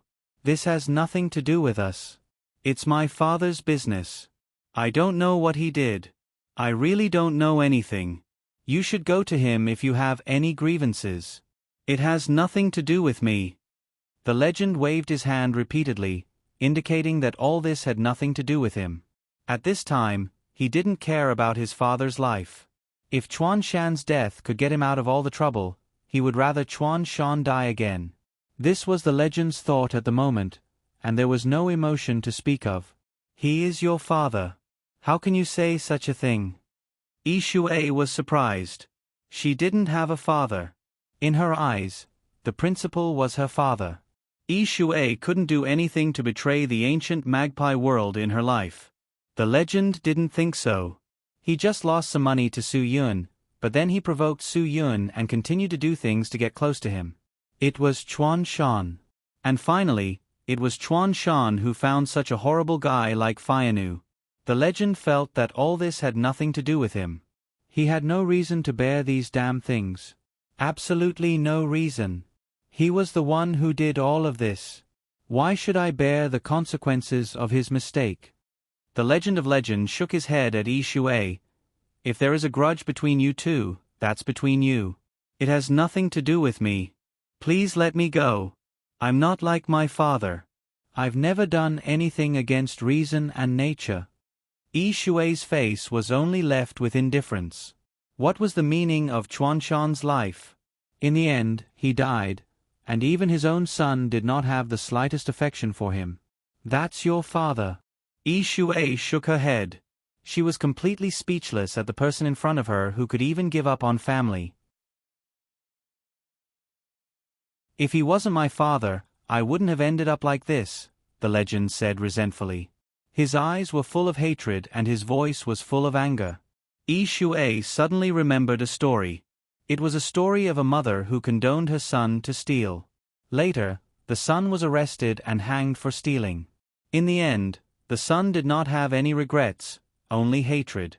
He hated his mother for condoning his stealing when he was young, which led to his current situation. The legend of legend might be the same as that person. He originally lived in such an environment. He grew up to be what he was today because of the environment he grew up in. Chuanshan's behavior was infinitely magnified and placed on the legend of legend. In the end, the legend of legend did not become a person like his father, but he inherited all his father's shortcomings and a weak character. This was all because of Chuanshan's influence on him. He influenced the legend of legend to become a despicable person. At the same time, the legend of legend had never been affirmed since he was young. Chuanshan always reprimanded him, always despised him, and always looked down on him. Chuanshan was a person who could not accept that others were stronger than him. From the very beginning, all his competitors were eliminated by him in various ways. In order to become the strongest person, he could do all kinds of despicable things. He could not even tolerate the people close to him. Anyone who surpassed him in career achievements was abominable in Chuanshan's eyes. The legend of legend was very outstanding when he was young, but because Chuanshan always compared him with the children of those people whom Chuanshan wanted to surpass. If the legend of legend did well enough, it was okay. If the legend of legend did not meet the requirements, he would be belittled by Chuanshan. It was at that time that the legend of legend began to lose confidence. He always thought that he was inferior to others in everything. Under the influence of this so-called fatherly love, the legend of legend grew up. The legend of legend originally thought that he could do what he liked when he grew up. He liked photography and studied photography. His photos were even accepted by the National Geographic magazine of the United States. But what kind of evaluation did Chuanshan give him? Chuanshan thought that everything he did was rubbish. It was a waste of time. It was not a *T achievement at all. Chuanshan thought that everything he did was amazing. He was an extremely self-righteous guy. The legend of legend actually knew that in his father's circle, although he seemed to be arrogant and had a lot of money, no one really admired him. And Chuanshan always lived in the shadow of those who were really powerful. Back then, when Legend of Photography had achieved some success, he wanted to get support, but Chuanshan rejected him. The legend angrily told his father that the only thing he could show off to the people around him was that he had a son who had a dream and was willing to work hard to realize it. But because of this, Chuanshan had ruthlessly beaten him up. He even told him that he didn't care about such a son. In Chuanshan's eyes, other people's children would always have merits that could crush legends. From that day on, Legend seemed to have changed into a different person. He knew that no matter what he did, he would not be recognized. He knew that if he did well, even his own father would be jealous of him and loathe him. The legendary battle pet warrior realized that his father was a man who would not allow anyone to overshadow him. The closer someone was to him, the more he would not allow it. From that day onwards, he decided to live a mediocre life. No matter how hard he worked, he wouldn't get anything. He might as well be a parasite for the rest of his life. In any case, no matter how big of a problem he caused, there would always be someone behind him to solve it. Anyway, he had a rich father. Even if he committed murder or arson, he would be able to find a way to solve it for him. The legend had been living this kind of life for many years, and under the control of his father, he had become a piece of trash. A piece of trash that contributed nothing to society. But at that time, Legend didn't care anymore. He didn't care about anything. He decided to squander his life away because he had been living under the shadow of his arrogant and conceited father since the moment he was born. He was destined to live a mediocre life. Legend had finally found a big problem for his father in his mediocre life, evaporating such a large sum of money, and then causing so many messy troubles. Finally, on this day, Chuanshan died because of all this. Legend didn't feel the slightest bit of discomfort. His mind was filled with thoughts of how to escape to the United States. As long as he went to the United States, his father would die, and all the inheritance rights of the United States would be his. This was a logical thing. He would get all the money. He could pay off the gambling debts of the casino and live a carefree life with the rest of the money. Even if he became a walking corpse, he could live a happy life in the United States for the rest of his life. The most important thing was that he didn't have to live under his father's shadow anymore. He could do whatever he wanted without worrying about people pointing fingers at him behind his back. He could live a carefree life. He didn't have to look at anyone's face anymore. He didn't have to feel inferior. He didn't have to degrade himself. The legendary battle pet warrior didn't even think that he could live such a life because of his father's death. The legendary battle pet warrior was very calm. He didn't feel sad about his father's death. He even felt a little happy.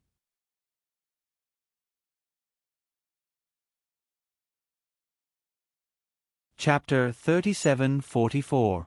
However, no matter how much the legend hated his father, at this moment, he still belonged to Chuan Shan's side. Yi Shui could not pity him and let him go just because of his childhood experience. The legend's path was his own choice. Although a large part of it was due to Chuan Shan's influence, he was still Chuan Shan's minion. Whenever Chuan Shan was charged with crimes, the legend had a part to play. This was a crime that the legend could not wash away in his lifetime. In the room, other than Chuan Shan, whose pupils were turbid and died with grievances, the battle between Su Yun and Fianu instantly entered a white-hot stage. Because Fianu had consumed a lot of energy in the confrontation with Yi Shui, he knew very well that he could not be Su Yun's opponent. From the beginning, when Su Yun stood in front of Fianu, Fianu was prepared to deal with Su Yun. Of course, he did not think that Su Yun would really have such an opportunity to fight for his freedom. Fianu had worn his personal equipment just in case. Even the personal equipment he was wearing now was taught by the ancient magpie world in the past. The ancient magpie world had a sheep theory. Everyone in the hunter school had heard him talk about this theory, which was actually a theory of self-defense. When the immature hunters in the school went out alone to carry out some tasks, the ancient magpie world would give them a set of personal equipment. This set of personal equipment was not worth much, but it was something that everyone in the hunter school regarded as a valuable gift. Yi Shui had also received this set of gifts, but she had now passed the stage of carrying personal equipment for solo missions. In fact, Fianu had long passed that stage. Of course, this set of personal equipment was not the one given by the ancient magpie world. He did not have the face to keep that gift. The ancient magpie world said that sheep would rather live in an environment where they deceived themselves and others that they thought was safe than believe in the existence of evil wolves. This was like people buying car insurance and house fire insurance, not willing to believe that they or their loved ones would have the chance to become the next victim of a violent attack. Sheep would not make preparations to protect themselves from the attack of wolves in advance. Even if they were attacked by wolves, most sheep would choose to squeeze into the middle of the flock. As long as the wolf did not bite them, everything would be fine. After the incident, other than rejoicing that they had escaped death, they would still not make any preparations for the next attack. In addition, sheep herds usually do not like the presence of shepherd dogs, because they also have sharp teeth and look too much like wolves. Moreover, the existence of the shepherd dog constantly reminded the sheep of the cruel fact that there were hungry wolves in this world. However, when the wolf really appeared, the sheep would often hide behind the shepherd dogs that they hated very much and watch the show instead of going forward to help. Sheep, wolves, and sheepdogs were born as such and could not change their identities. However, people had their own choices. An ordinary person could change from a sheep to a shepherd dog in a short period of time. When the habitual criminals choose their prey, they are like lions in the African grasslands. They will choose targets that are isolated from their group, have low vigilance, and appear to be weak. Therefore, people who graduated from the hunter school must definitely treat themselves as shepherd dogs. Someone must break away from the ranks of the sheep and become a protector of social stability. This set of equipment was used to remind them of their identity. Apart from reminding them, this set of equipment could also increase their combat ability in times of danger. Most kind people are sheep, and sheep do not have the ability to protect themselves. Characters like soldiers and police officers are shepherd dogs, and so are hunters. Wolves have no mercy for sheep, and in reality, evil people will also pounce on weak prey without any hesitation, just like wolves. The ancient magpie world hoped that their students would wear this set of equipment. They had to remember that they were people with a certain level of combat ability, so they must have compassion for ordinary people. They must not become wolves that hurt sheep. Instead, they must use their combat ability to show compassion and love to the ordinary people around them, and be a shepherd dog that is ready to pounce on a wolf at any time. Therefore, this set of equipment included a Glock G18 pistol, the only pistol in the Glock series that could fire continuously. The trigger of this pistol was very light, and it was extremely easy to operate. It belonged to the category of stupid guns. Basically, people who had never used a pistol before would know how to use it. Then there was a sharp military knife, a parachute rope that could withstand a weight of 200 kilograms, and a metal self-defense pen, which could definitely provide very terrifying support for people in close combat. Because of this set of equipment that looked unremarkable, Fayanu was able to resist Su Yun for more than a dozen rounds, even though he had used up a lot of his stamina. Of course, he did not have the chance to pull the trigger, and Su Yun did not give him the chance. But when Su Yun got rid of Fayanu's pistol, Fayanu also used the self-defense pen to almost stab Su Yun's eyeball. What the people in the hunter's school learned were all killing moves, and Fayanu's work over the years had given him a deeper understanding of these killing moves. So, every move of his was quite ruthless. If Su Yun did not raise his vigilance, it was really possible for him to be caught off guard. Who would have thought that a self-defense pen would suddenly appear in the hands of a person like Fayanu? This thing should be something that only a weak girl would use to Su Yun. Fayanu was an expert from the hunter school. Phew. If Bu Fifan had not sneaked out last time, but had been authorized to come out by the ancient magpie world, the ancient magpie world would definitely have given Bu Fifan this set of equipment, so that Su Yun could have some understanding. It was a pity that things were not so coincidental. After Su Yun avoided the stabbing of the self-defense pen in Fayanu's hand, he found the right time to lock Fayanu's wrist and slam it against the wall. Fayanu's joints were in severe pain, and he had to let go. The moment the self-defense pen fell to the ground, Fayanu took out the military knife. Although this thing was small, it was very sharp. Of course, Fayanu's military knife was by no means an ordinary thing that was commonly seen on the market. It was a trident folding knife, a weapon that was more commonly used in the world of professional fighting and special forces. This knife was designed by a veteran of the SEAL Force, Jimmy. Not only was it very smooth to the touch, but the workmanship was also quite precise, and its lethality was not bad. Fayanu's consecutive stabs made Su Yun have to retreat, and he also wanted to use this opportunity to escape. Based on the current situation, it was impossible for Fayanu to win in front of Su Yun. Fayanu had no time to figure out who had untied Su Yun and Yi Shui, nor did he have time to think about who had controlled the group of idiots under his command. He only knew that if he could not escape Shenzhong today and hide himself as soon as possible, the cold season next year would inevitably be the anniversary of his death. Su Yun would not let him go. If he let Fayanu escape under his nose, then all of today's plans would be a failure. Chuan Shan was already dead, and he could not let Fayanu escape again. Su Yun promised to help Yi Shui take down Fayanu and let her take Fayanu back to the ancient magpie world to be dealt with. He had to do it. He could not break his promise to Yi Shui again. Following Fayanu's footsteps, Su Yun also followed closely behind. The more and more fierce attacks made Fayanu show flaws and loopholes one after another. When Su Yun hit Fayanu for the third time, Fayanu had completely lost the ability to resist. His whole body fell to the ground, and the military knife in his hand flew far away. Su Yun stood in front of Fayanu and said, "If I had intended to kill you, you would have knelt down long ago. You don't really think you still have a chance, do you?" Fayanu was just about to speak when he felt a warm flow in his chest. Su Yun knew very well that he had suffered internal injuries, so he stopped attacking. Fayanu was a strong-willed person, and he did not want to look like he had lost so badly. He resisted the urge to spit out a mouthful of congested blood and swallowed it before he opened his mouth to laugh. His teeth had been stained red with blood, and his laughter had lost its confidence. He had lost, but he was not convinced at all. That was certain, because before Fianu and Su Yun fought, Yi Shui had already consumed too much of his strength. If he had not been consumed by Yi Shui, he believed that he still had a chance to fight Su Yun for many rounds.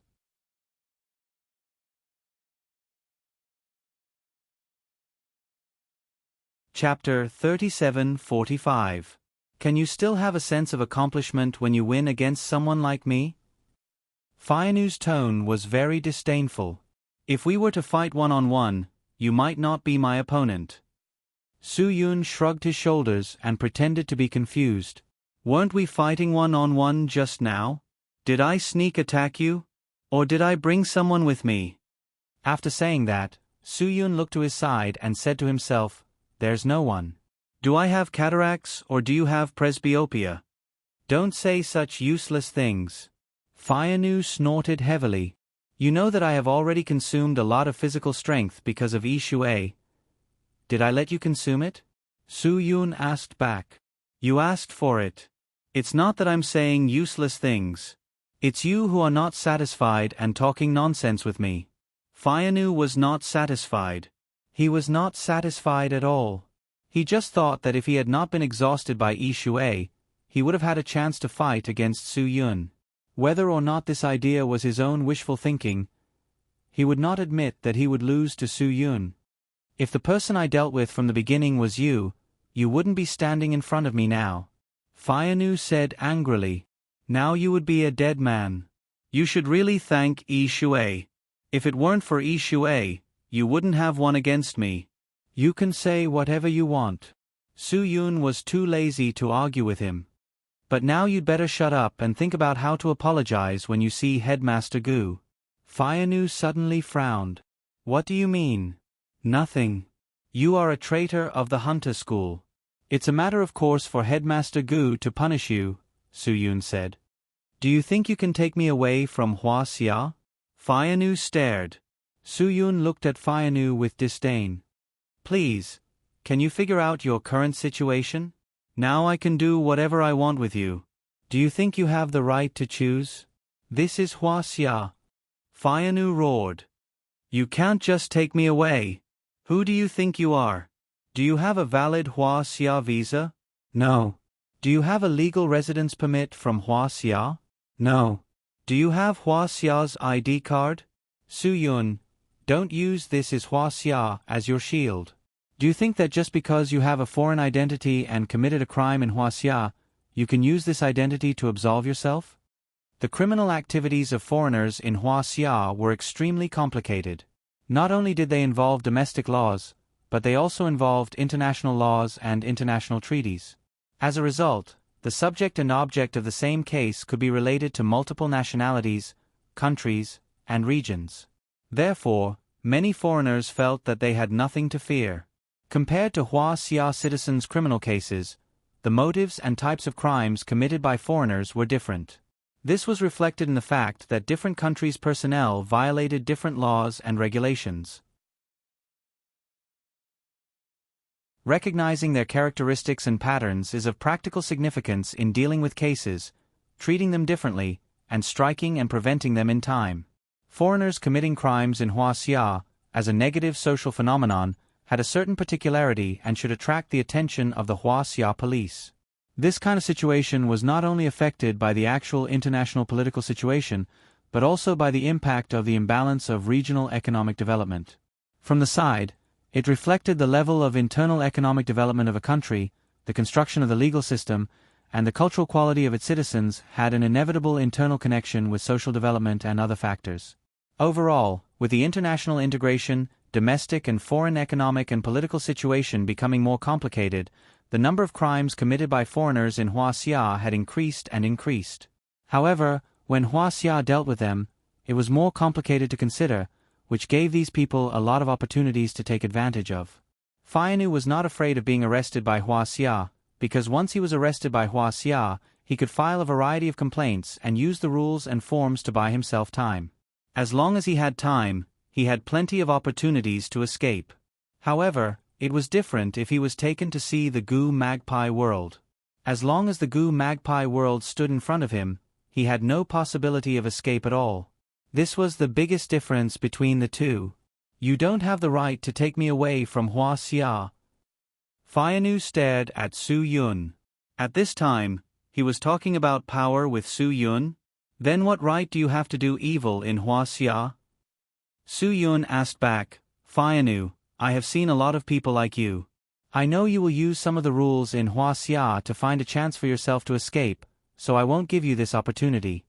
At this time, Yi Shui also tied up the legend and his woman, and slowly walked to Su Yun and Faianu's side. After seeing Yi Shui, Faianu's face became even more ugly. Thank you. Yi Shui looked at Su Yun. I will tell the principal about this, and I believe the principal will be very grateful for everything you have done. I didn't do this for your hunter school. Su Yun smiled, but this is too much of a coincidence. If it wasn't for this traitor from your hunter's academy wouldn't have been involved. Since he's involved, I won't let him go, whether he's a traitor or not. Yi Shui nodded. I will escort him back. Your current physical condition is not suitable for this. Su Yun said lightly. For the sake of safety, I think you should contact the others. This guy is very cunning. Yi Shui frowned. If it were any other day, she would definitely refuse. She was a person with strong self-esteem, so she didn't want to be looked down upon and looked weak by others. But at this moment, she didn't feel that she was being looked down upon because of Su Yun's proposal. Su Yun was right. This matter didn't allow her to treat it carelessly. Although Yi Shui was confident that she could escort the person back, Hua Xia was a long way from the Pacific Island where the hunter school was located. If there was any accident, she would regret it for the rest of her life. If there is really a need, I can help you escort him back, Su Yun said again. Su Yun knew the rules of the hunter school. People who weren't from the hunter school were not allowed to go to the hunter school. So when Su Yun said that, he was prepared to be rejected. No need. Yi Shui said. Our people can handle it. Now you have nowhere to go. Take him to my house first. Su Yun said. He has no ability to resist. As long as we are vigilant, he has no chance to escape. That place is quiet and won't disturb others. Yi Shui nodded and said thank you to Su Yun. There was indeed nowhere to go with such a person. Yi Shui really needed the place Su Yun provided for her to wait for support. Saying thank you to me is too polite. Su Yun smiled. Although I don't know what exactly happened, I can be sure that this guy originally wanted to deal with me. It was your appearance that disrupted his plan. Yi Shui smiled and didn't say anything more. When you come to Hua Xia in the future, no matter what you need help with, you can come to me. Su Yun said, you don't need to treat me as an outsider. Just treat me as a friend. After all, Bu Fifan also calls me godfather. Okay. Yi Shui was really grateful to Su Yun. Faianu struggled for a moment, and the pain in his chest made him give up trying to escape. He knew very well that he had no chance. I'll leave those two people to you. Yi Shui pointed to the legend and his woman. Chuan Shan was dead. These two were the only people who could clearly tell about Chuan Shan's illegal activities. Yi Shui also felt sorry for Chuan Shan's death. After all, Faianu's killing intent was because of Yi Yuan, which Yi Shui said. Therefore, Yi Shui felt that a large part of the reason why Chuan Shan was killed by Faianu was because of her.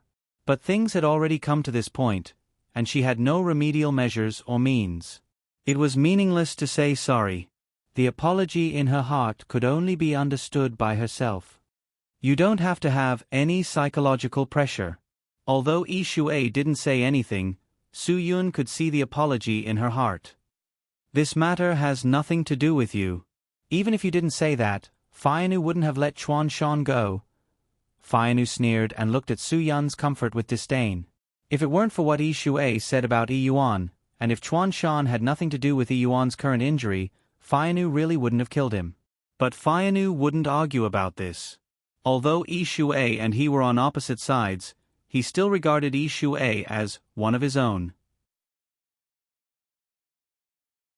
Even if he became a prisoner, he still didn't want to see Yi Shui blame herself.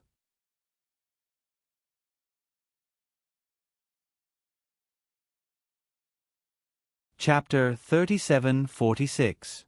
After Yi Shui left with Fianu, Su Yun called Qin Wan-er and told her about Chuan Shan's situation. Qin Wan-er could not sit still after hearing about the situation. She immediately brought people over. During this time, the legend kept begging Su Yun for mercy, hoping that Su Yun would let him go. As for his father's death, he did not care at all. "I beg you, Mr. Su. None of this has anything to do with me. The crime was committed by Chuan Shan. You can't put all the blame on me just because of his death." The legend cried bitterly. "You are unlucky.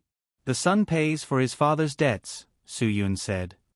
"What kind of society is this? How can the son pay for his father's debts? This is not a feudal society." The legend shook his head. A man should bear the consequences of his own actions. He should bear the consequences of his own actions. Su Yun was not in the mood to talk about Chuan Shan. After all, Chuan Shan's death would make Qin Wan feel helpless. Anyway, he is dead. Everything will be blamed on him. You have no responsibility at all. Su Yun looked at the legend and said, "You don't really think it has nothing to do with you, do you?" "Of course it has nothing to do with me. I am me, and he is him. The disgusting things he did were his own decisions. It has nothing to do with me." The legend shook his head. "I am his son. I can't control him." Su Yun nodded. "After hearing what you said, it does seem to make some sense. Yes, the son pays for his father's debts. That is an old feudal idea. It is not like that now." The legend nodded desperately. "So let us go, Mr. Su. I promise, as long as you let us go, you can call me when you are in the United States. You can eat, drink, and be merry. I will treat you with the highest standards whenever you go."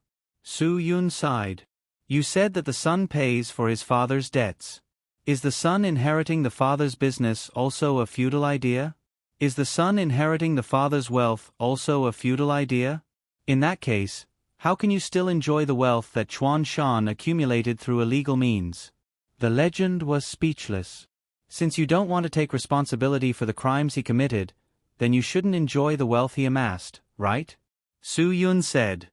The legend was speechless. He couldn't give up on those things. What was the point of living if he had to give up on the wealth that he had transferred to other countries? A homeless vagabond who lived a miserable life could have nothing. They would not feel that there was anything sad about human life because they had never had it before. Humans were strange creatures. Once they had something, they would feel a great sense of loss if they lost it again. Therefore, if a legend were to lose everything, the difference would be unbearable. A person with a monthly salary of $3,000 would definitely be very happy if his salary was suddenly raised to $10,000 because he would have something he had never had before. However, if a person with a monthly salary of $50,000 suddenly dropped to $30,000 one day, it would definitely be very painful. Even if his salary was 3 times higher than that of a person with a monthly salary of $10,000, he would definitely not be happy at all. It was precisely because of the loss of something that one possessed. That kind of loss was the fundamental reason for one's pain. There was no way a legend could bear that kind of loss. You know more about your father than anyone else. If you don't take responsibility, who will? Su Yun said, "If you have anything to say, just talk to the Public Security Department." The legend stared at Su Yun. "But he's already dead. He was murdered. We all saw it with our own eyes." "Yes, but his death doesn't mean that the crimes he committed will disappear with him." Su Yun said, "It's the same for the money that he transferred abroad through you. It can't really be wasted just because of his death. The Public Security Department of the country will still have to recover it." The legend looked at Su Yun with trembling eyes. "Do you have to kill me?" Su Yun nodded. "That's right. Are you not going to hold me accountable just because he's dead?" "Of course. Why should I hold him accountable when he's already dead?" The legend exclaimed. "I have a friend whose father was corrupt and took bribes when he was in office. Later, he was targeted and had no choice but to commit suicide. His suicide was a relief to the officials who were in cahoots with him. Those people even found a way to arrange good jobs for my friend and his mother. Why should I?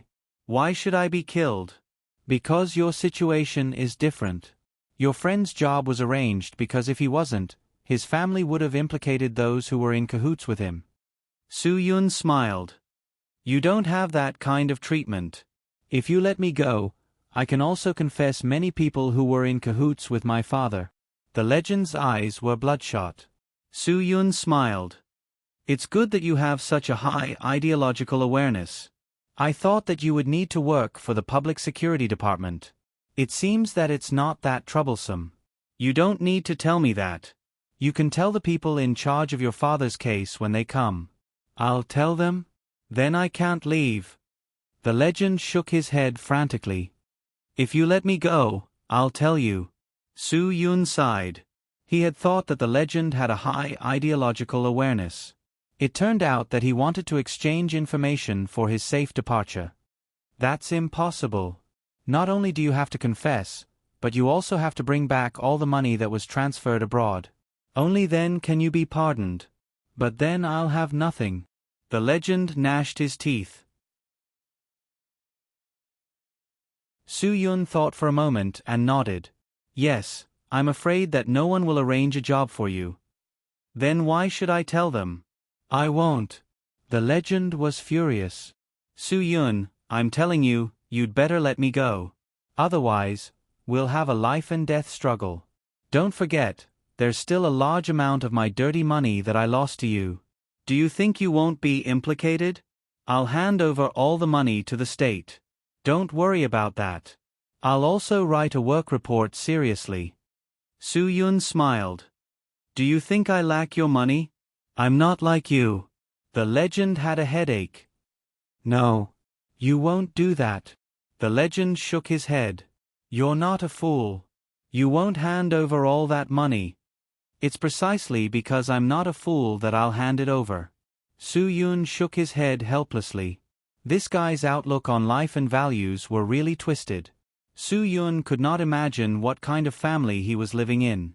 An unreliable father was a bit too much of an influence on a legend. You can't do that. Don't forget, you're guilty too.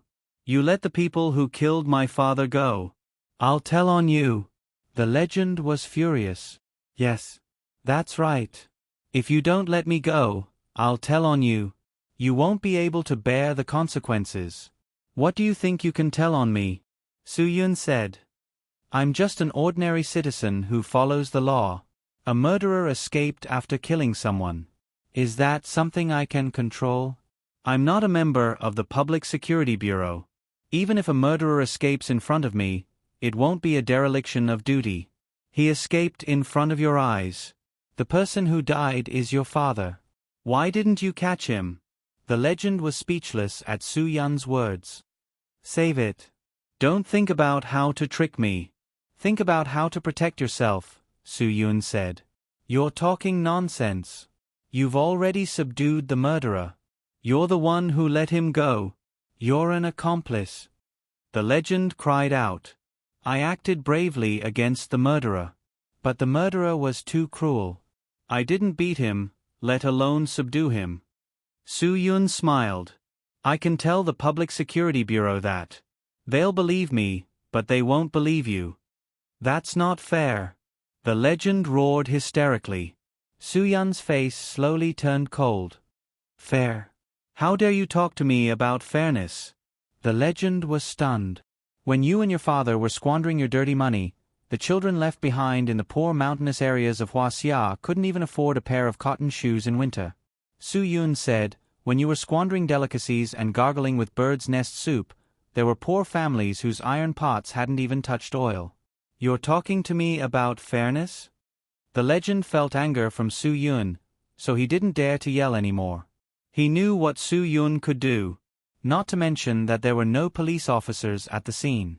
Even if there were, Su-yun would dare to slap him in the face. Su-yun's strength was so strong that the legend didn't want to try. After all, even a powerful killer like Fianu couldn't stand up after being beaten by Su-yun.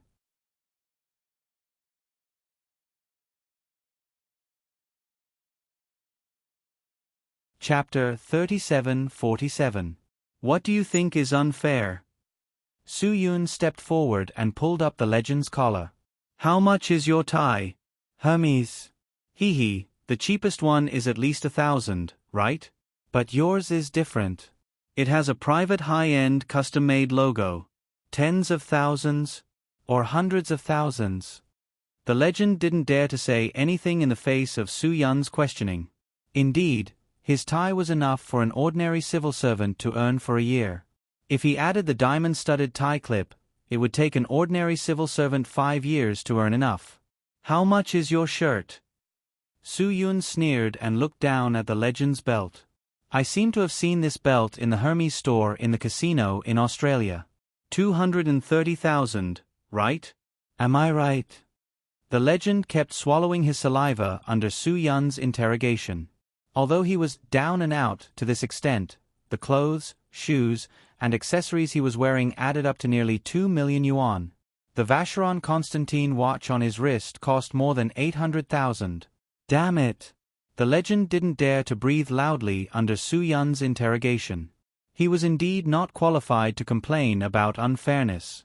Because there were many people in the world who couldn't even see 20,000 in their lifetime. To him, 20,000 yuan was probably just the cost of an ordinary afternoon tea. So don't talk to me about unfairness. Su Yun said coldly. If it was a normal day, Su Yun wouldn't care about this topic because there were many people in the world who complained about unfairness. But Su Yun knew that there was no absolute fairness in the world, only reasonable unfairness. People who complained about unfairness were often people who didn't adjust their mentality well. Most people could understand it, but the legend couldn't understand it if he said it was unfair. For ordinary people, in order to survive, everyone had to face the competition of others. They had to struggle hard to get what belonged to them. But many times, they didn't get the result they wanted. But some people were born with advantages, be it money, power, or other innate advantages. If they didn't work hard, they could get the result that some people who worked hard couldn't get. Because in this world, there was no such thing as fairness. As long as one was alive, there would be opportunities. At the same time, there would also be ups and downs. There would be joy and pain. Nothing could be exchanged for fair treatment. The world was only so big, and there were only so many things in the world. Once someone else obtained it, there was no need to fight for it. It was futile. Since you've gotten it, you should cherish it. No one can take it away from you so easily. For the vast majority of people, life itself was a battle between fairness and unfairness. The real unfairness did not fall on the majority of people.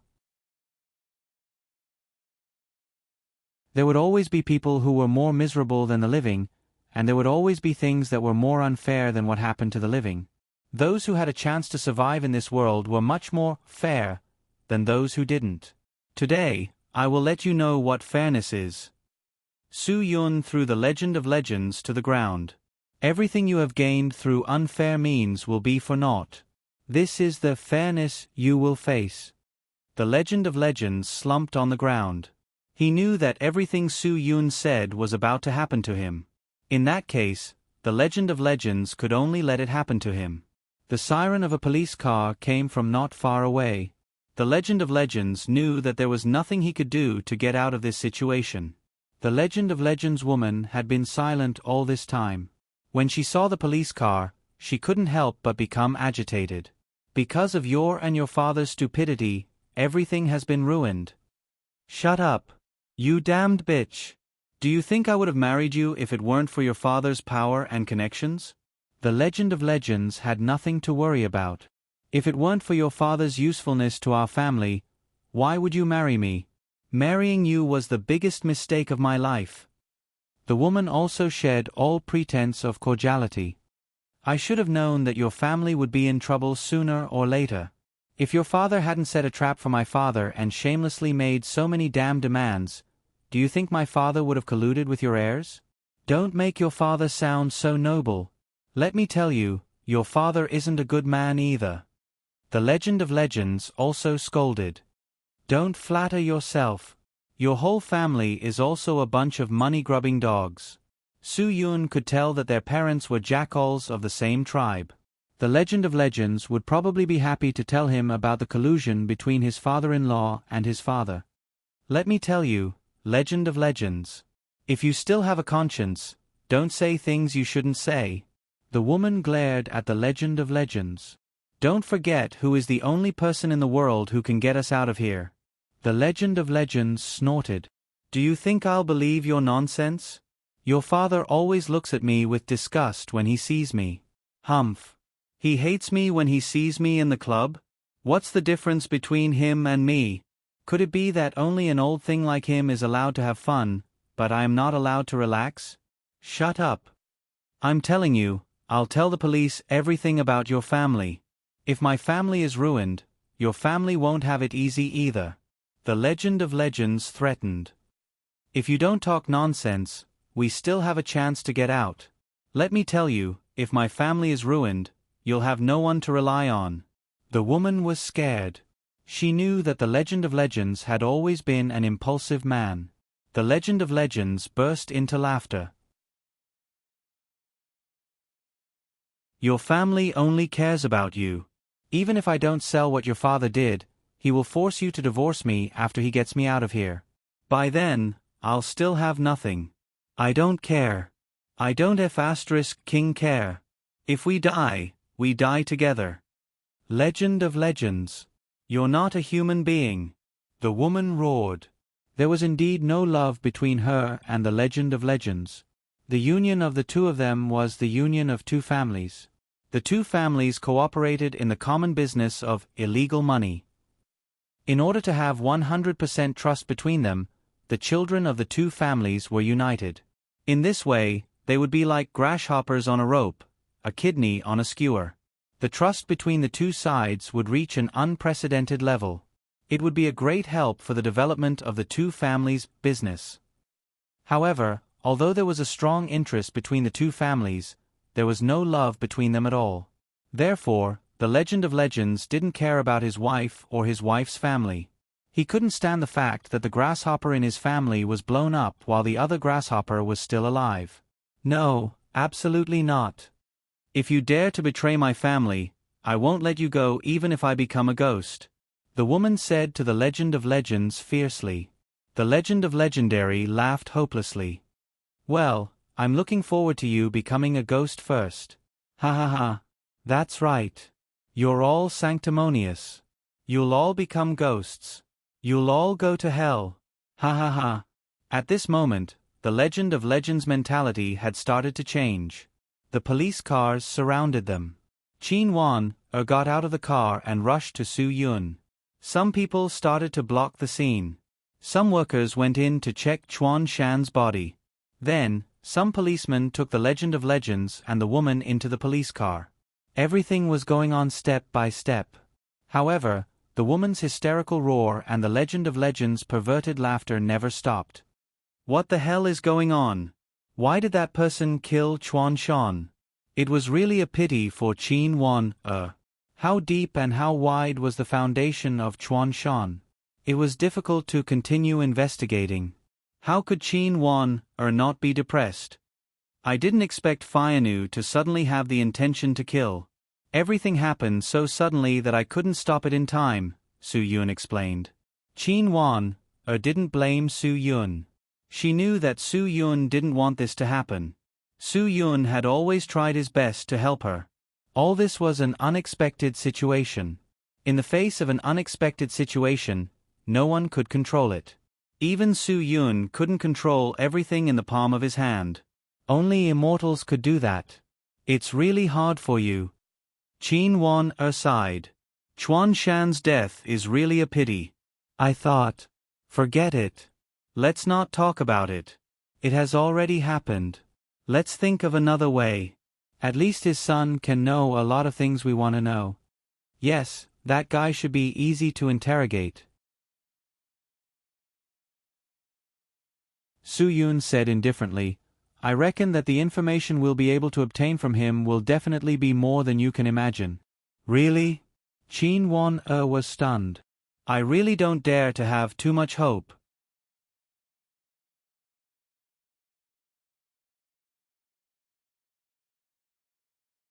Chapter 3748.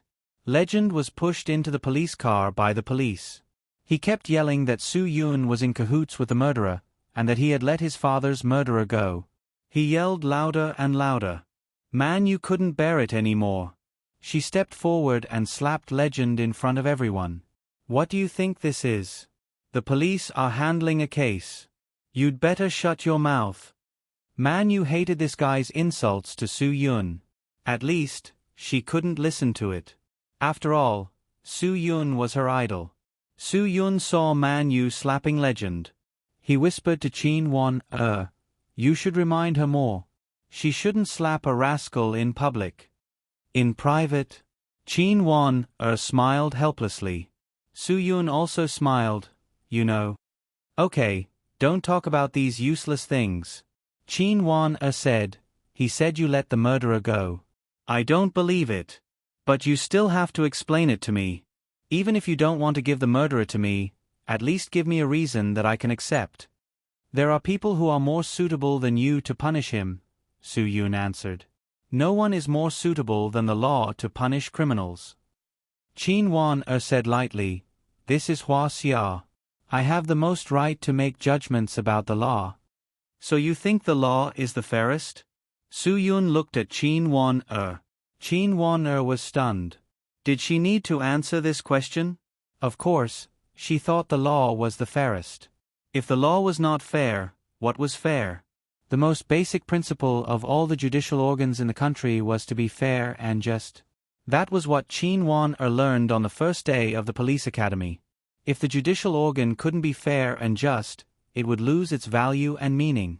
If the judicial organ violated the principle, it would be a big joke for the human race. Especially in a country like Hua Xia, which had a history of 5,000 years, the judicial organs of Hua Xia had clearly been engaged in judicial and criminal justice since the Western Zhou dynasty. Before that, there were only prisons, which were judicial organs, during the Xia and Shang dynasties. During the Western Zhou dynasty, the highest judicial power was still in the hands of the king of Zhou. The specific judicial officials in the central region under his jurisdiction were the judges and the censor. In the past, the so-called judicial organs might have served the emperor. But now, they were serving the common people. The common people were the masters of Hua Xia. Of course it's fair. No matter what, this is the faith I need, Qin Wan said. Su Yun, what do you want to say? Do you still remember a case in Jiangxia a few years ago? Su Yun suddenly asked. A woman with a net worth of billions was sentenced to death by the Jiangxia High Court. You must know about this. Qin Wan was stunned. That case had caused quite a stir at that time. That was also the first time Qin Wan's faith was shaken. The female boss of a holding group in Jiangxia had a net worth of billions. She was famous on the list of the richest women in Hua Xia. However, several money brokers of this female boss planned to kidnap her, and then forced her to sign a blank document. This female boss's jewelry worth hundreds of millions of yuan, and the money in her bank account were all robbed. These kidnappers made a fake case, and the amount involved was hundreds of millions. However, the local intermediate court transferred Wu Ying's assets with a bizarre and efficient lawsuit.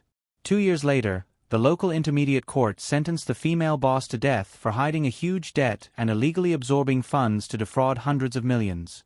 The female boss naturally couldn't bear it and appealed. However, the Jiangxia High Court still upheld the death sentence.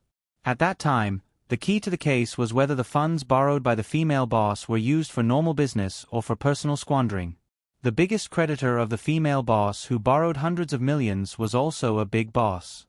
He thought that the female boss was doing business with him and didn't think that the other party was cheating him at all. The victim and the witness didn't think that the female boss was cheating. But why did the Jiangxia High Court say that she was cheating money? Why did they give her a death sentence? She really wanted to ask the judge, did the other party lend you a penny? Their brains must have been flooded. Some of the female boss's creditors were executives of her group and her husband's good friends. The female boss borrowed money from a specific group of people. This was a business practice of borrowing chickens to lay eggs. It wasn't illegal possession. If the female boss wanted to illegally possess it, she could just take the money and run away. Why buy property that couldn't be taken away? Was someone who could cheat hundreds of millions a fool? Losses were a normal phenomenon of poor management. In Huaxia, if the people didn't sue, the officials wouldn't investigate. This case was obviously being prosecuted. It was said that the female boss owed hundreds of millions and couldn't repay it. However, there were more than 100 shops under her name. The current price should be enough to repay it, but the relevant departments illegally reduced it by more than 10 times. Thinking about it carefully, the female boss's behavior wasn't harmful to society. If there was no harm to society, there was no crime. At least she wasn't like those financing bastards who cheated the people of their hard-earned money. Those people also cheated tens of millions or even hundreds of millions. Why didn't they get the death sentence? If the people went to petition for this kind of thing, the letter office would do everything to avoid it. If the people went to sue, the court would directly reject it. The same thing was treated differently? How many people were cheated by financing companies all over the country? Uncountable. But there was no official to make a decision. In any city, even if it was just a small county, there would be financing companies. Now, these companies were basically closed down, leaving the people with a blank piece of paper with nowhere to ask for money. Why didn't the female boss's creditors say that she was a fraud, but the local court and the high court all said that she was a fraud and gave her the death sentence? And some financing companies cheated so many people. The people went to the letter office and the court every few days, but no one stood up to make a decision? Su Yun didn't dare to think about this kind of thing in detail. Once he thought about it, he felt sick. Bah! Before the first trial of the female boss's case, more than a dozen local officials jointly wrote a letter asking for her to be sentenced to death. After the first trial, these officials jointly asked the Jiangxia High Court to uphold the original sentence. The female boss's case repeatedly went against the procedures, so how many officials' sensitive nerves were involved in this case? Su Yun believed that anyone with a little bit of brain should be able to see that this was a case of people with power manipulating the law. They wanted to use the law to silence people. As the matter continued to deepen, many things were exposed. The director of a group's board of directors was suspected of dividing the female boss's property. The hotel that originally belonged to the female boss was sold at a super low price by this person. The female boss owned 55% of the shares in a certain garden district that was seized and restarted. The family members of the director of the board of directors of a certain group were involved. The people who kidnapped the female boss were also closely related to the director of the board of directors. Sooner or later, the truth would come to light. The director of the group's board of directors was a gangster. He had been asking for protection money because the female boss didn't bow down to their gangsters. So, he offended this gangster's family. To a certain extent, this person manipulated the law to take revenge on the female boss. Gangsters, rich businessmen, officialdom, and the law worked closely together. How could they have such tacit understanding? This was a F***king public crime under the control of the gangsters. The D***MN dog officials and the evil gangsters actually worked together to play tricks and pass the death sentence by the provincial high court. Even a blind person could see that there was a group of D***MN dog officials behind this matter. The two courts involved in this case didn't hesitate to kill for power. How could they talk about fairness and justice? If Su Yun had enough power, he would definitely kick out all the local government units that were involved in this matter, and all the local officials who couldn't distinguish right from wrong. Making them lose their jobs was a light punishment. They should also be sentenced to death. The group of good-for-nothings in the court who passed the death sentence should all be sentenced to death. The officials were heartless, illegal, and unjust. They treated the lives of the common people like grass. This was the life of a rich female boss. One could imagine, what if it was an ordinary person? How many people were wronged by them? What was the difference between them and those D***MN dog officials in feudal society? People who ignored the fairness and justice of the law should be punished decisively. If these people didn't die, if these people could still stand in a high position and look down on the common people, the country would no longer be a country.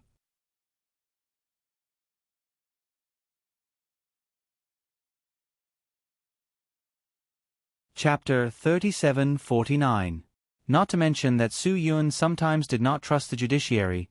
Even Qin Wan herself would have doubts when she thought of that incident. I was once betrayed because I trusted a police officer. Because of that betrayal, I went against the orders of the organization and killed that bastard. Su Yun was lost in his memories. Why did I do that? It was to not give him a chance to protect himself through his connections. Qin Wan knew Su Yun well. She more or less knew why Su Yun hated the police so much when they first met. Because of his betrayal, I lost my brother's life. I had to make him pay for it. Su Yun continued, that was also the reason why I was not willing to trust the police. It's all in the past. Don't think too much about it. Qin Wan was worried that Su Yun would be sad, so she tried to comfort him. Su Yun smiled and shook his head. He was no longer the Su Yun who was full of hostility. Now, he was able to face that incident head-on. He could calmly accept everything that had happened in the past. Because I met you, and then I met Chen Wei. Then, I realized that I was wrong. Su Yun said, I looked down on all of you because of a bastard. I was wrong. To be able to meet all of you is my luck. At least, you made me believe that there is still light. There is more light in this world. Qin Wan said, Su Yun, you should not think too darkly of some things. It's not that I think too darkly.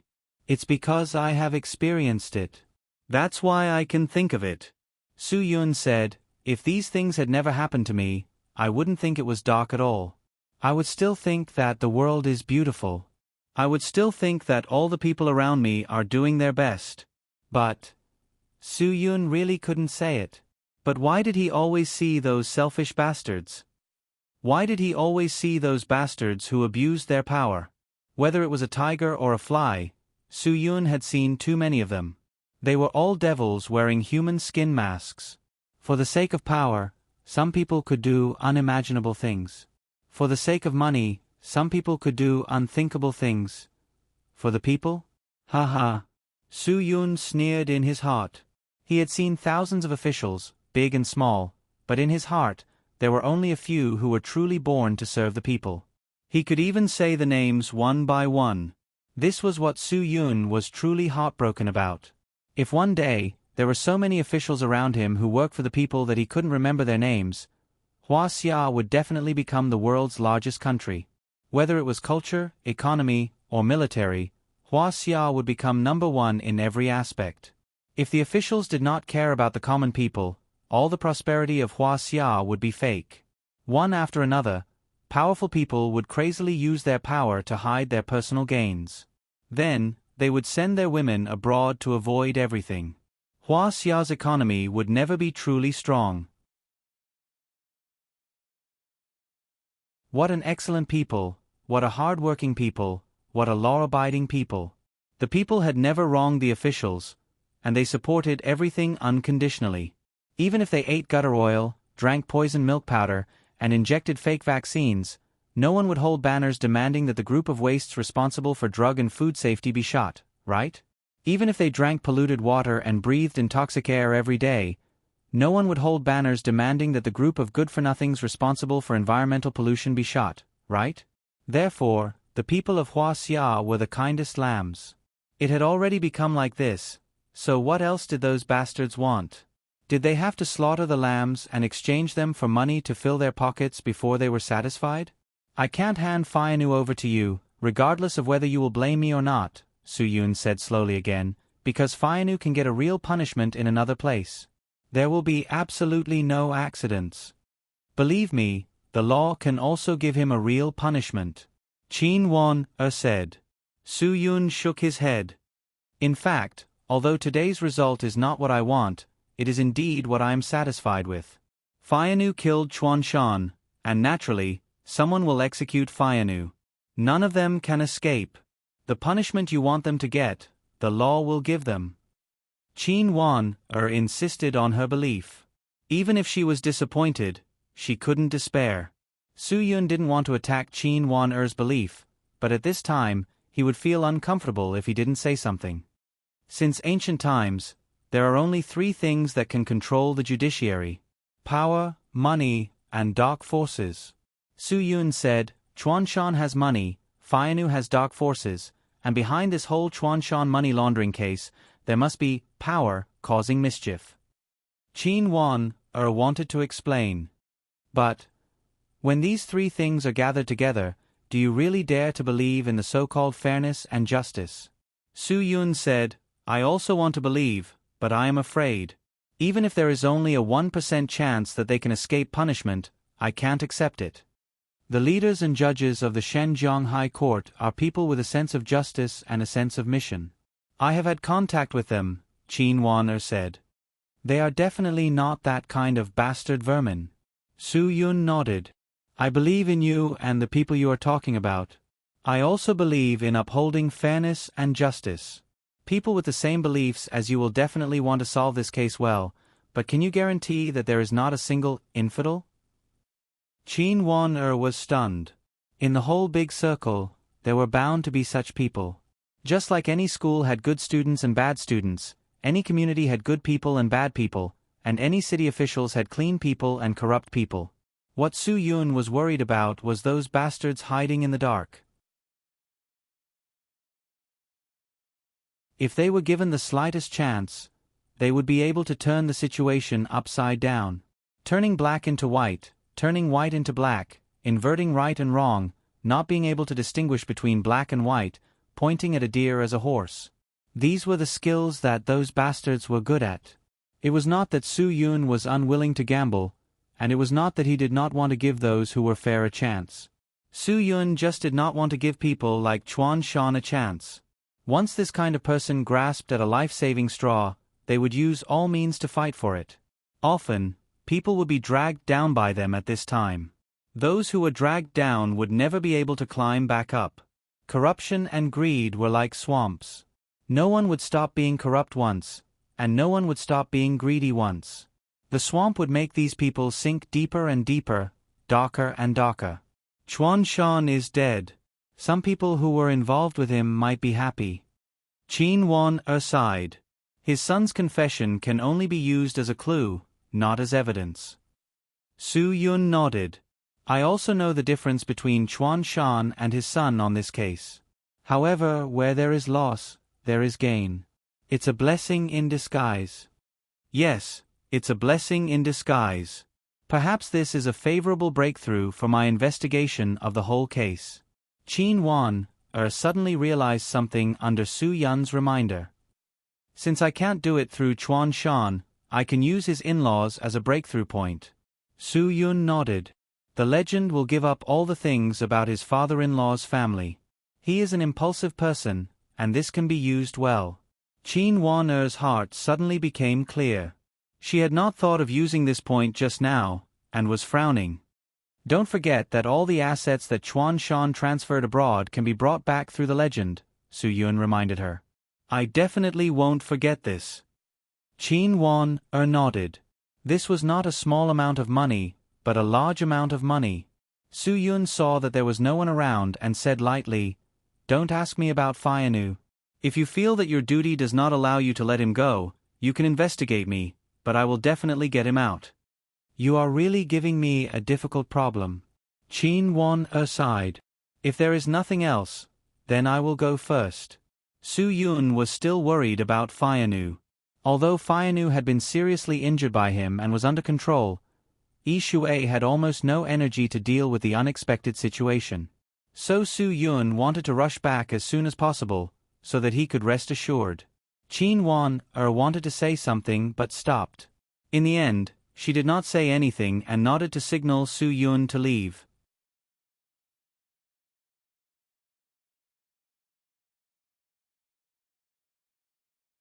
Chapter 3750. Choosing one out of two was always a difficult thing to do. No matter what choice one made, there would always be another voice that questioned it. Although Su Yun insisted that Faianu go to the hunter school to accept the punishment, it was not that he did not doubt himself. Everything in the world was like that. No one could use a decision to get everyone's support and satisfaction.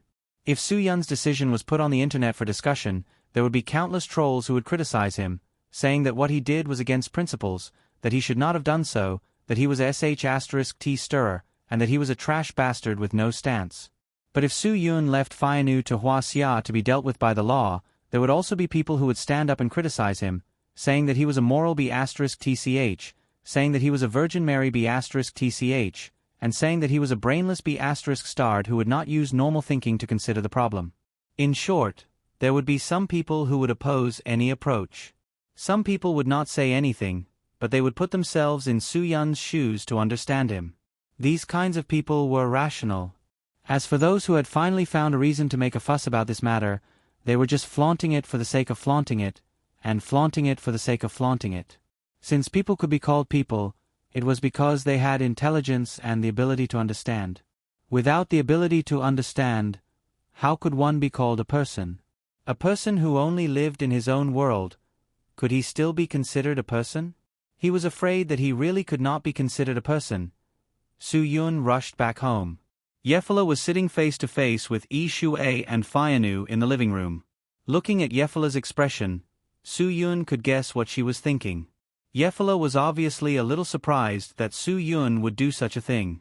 He actually let Yi Shui bring such a dangerous guy to his house. Phew. There was really no way to make him sleep. Didn't I tell you to stay in the hotel? Why did you come back? Su Yun smiled and asked Yefela, I thought you weren't coming back. I thought that things would be settled over there today, so why would I stay in the hotel? Yefela said, What's the situation now? Don't we need to hand this person over to Qin Wan to deal with? This person shouldn't be dealt with by the police, Su Yun said. Yefela asked Su Yun tentatively, but I just heard from Yi Shui that Chuan Shan was killed by this guy. Qin Wan is such a serious person. Would she agree to let him go?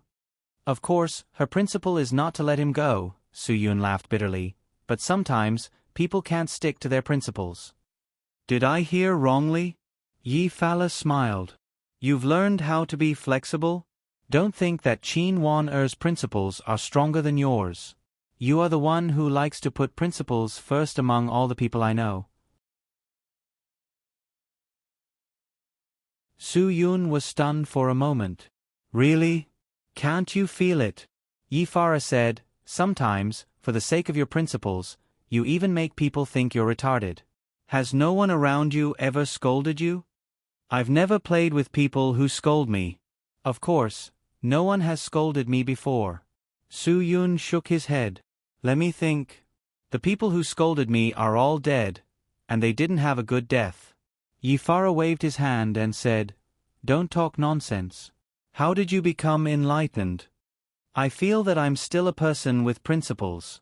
Su Yun said, Maybe you think that I don't have principles in this matter, but I follow my principles. This bastard is a traitor of the Hunter School. He should be dealt with by Principal Gu. Yefara nodded. Of course I support you. I'll support you no matter what you do. Then why did you ask? Su Yun was speechless. Let me tell you, don't be a retarded fan. Who's your retarded fan? Yefara spat. Let's talk about how to send them out first. You definitely have a way. Su Yun smiled and said, Help me find a boat. I'll take them to the high seas first. Once they're on the high seas, they won't have to worry about the things here. I knew you would say that. Yefara shook his head and said, Then when do we contact them? As soon as possible. Or are you not in a hurry? Yi Shui interrupted. I've already troubled you a lot. You don't need to do anything for us anymore. I've already contacted the principal. He'll arrange for someone to help me. Yefara quickly said, How can we do that? Since it happened here, we have to help you solve all the problems. Otherwise, it would be rude. Wait a minute. Su Yun looked at Yefara and then looked at Yi Shui. He asked, Did you say something to her? Yi Shui was stunned. What do you mean? What did you talk about before I came back? Su Yun asked. Just a casual chat. Yefara said, I just asked about Yi Shui Hunter School and Bu Fifan. Yi Shui is that brat's instructor now. Hee hee. I still have to ask instructor Yi Shui to discipline that brat. Su Yun rolled his eyes. I knew there was a problem with you being so passionate. Yifara widened his eyes and said innocently, "What's wrong? I've always been a passionate person." When a student's parents faced their child's class teacher, they would usually be like Yifara. No matter what the task was, they would do their best to help. This was because the parents knew how much influence the child's teacher had on the child. Therefore, no parent would do anything to offend the class teacher. Yifara's position was actually the position of a parent. She was worried about Bu Fifan. Knowing that Yi Shui was Bu Fifan's instructor, she would definitely do her best to help the instructor solve the problem. She just wanted to leave a good impression on Yi Shui so that she would care more about Bu Fifan's education. This was the mentality of a parent. You're thinking too much. The Hunter School's instructor is not like the class teacher in school. Su Yun was speechless. Also, don't call her instructor Yi Shui. She has a title. She's Instructor Eel. Sorry. Instructor Yi Shui. I don't know how to call her. Yifara smiled awkwardly, but she still didn't change the way she called her. It seemed like she had already gotten used to calling her that. It's okay. You can call me whatever you want. Yi Shui glanced at Su Yun. Don't talk so much. Can't you see that she's trying to be a student's parent?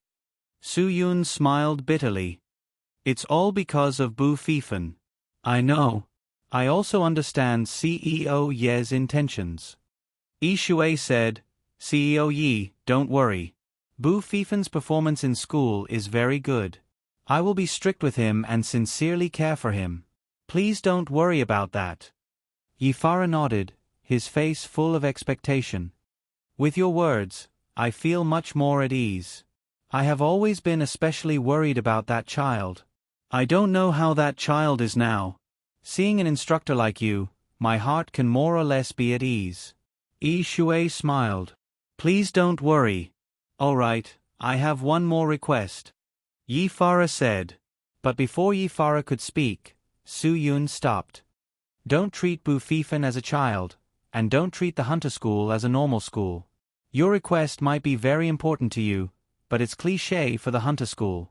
It's even more embarrassing for Bu Fifan. Su Yun saw through Yifara's intention to give a gift. Of course, the gift would be Yi Shui. Then, he would ask Yi Shui to bring a gift to the principal. As long as a student's parent had a chance to have a long talk with the homeroom teacher, they would do this. Therefore, Su Yun saw through it. You. Yifara didn't know how to respond to Su Yun's words. Don't talk about me and you, Su Yun said. I said, they're not the same. Don't do these useless things. Yifara rolled his eyes at Su Yun. What did I say? What kind of person do you think I am? I just want a trouble instructor Yi Shui to pass a message to Bu Fifan. Tell him to listen to the instructor and not cause trouble. You don't need to trouble her. Su Yun smiled. He knew that Yifara was trying to find a way out for himself.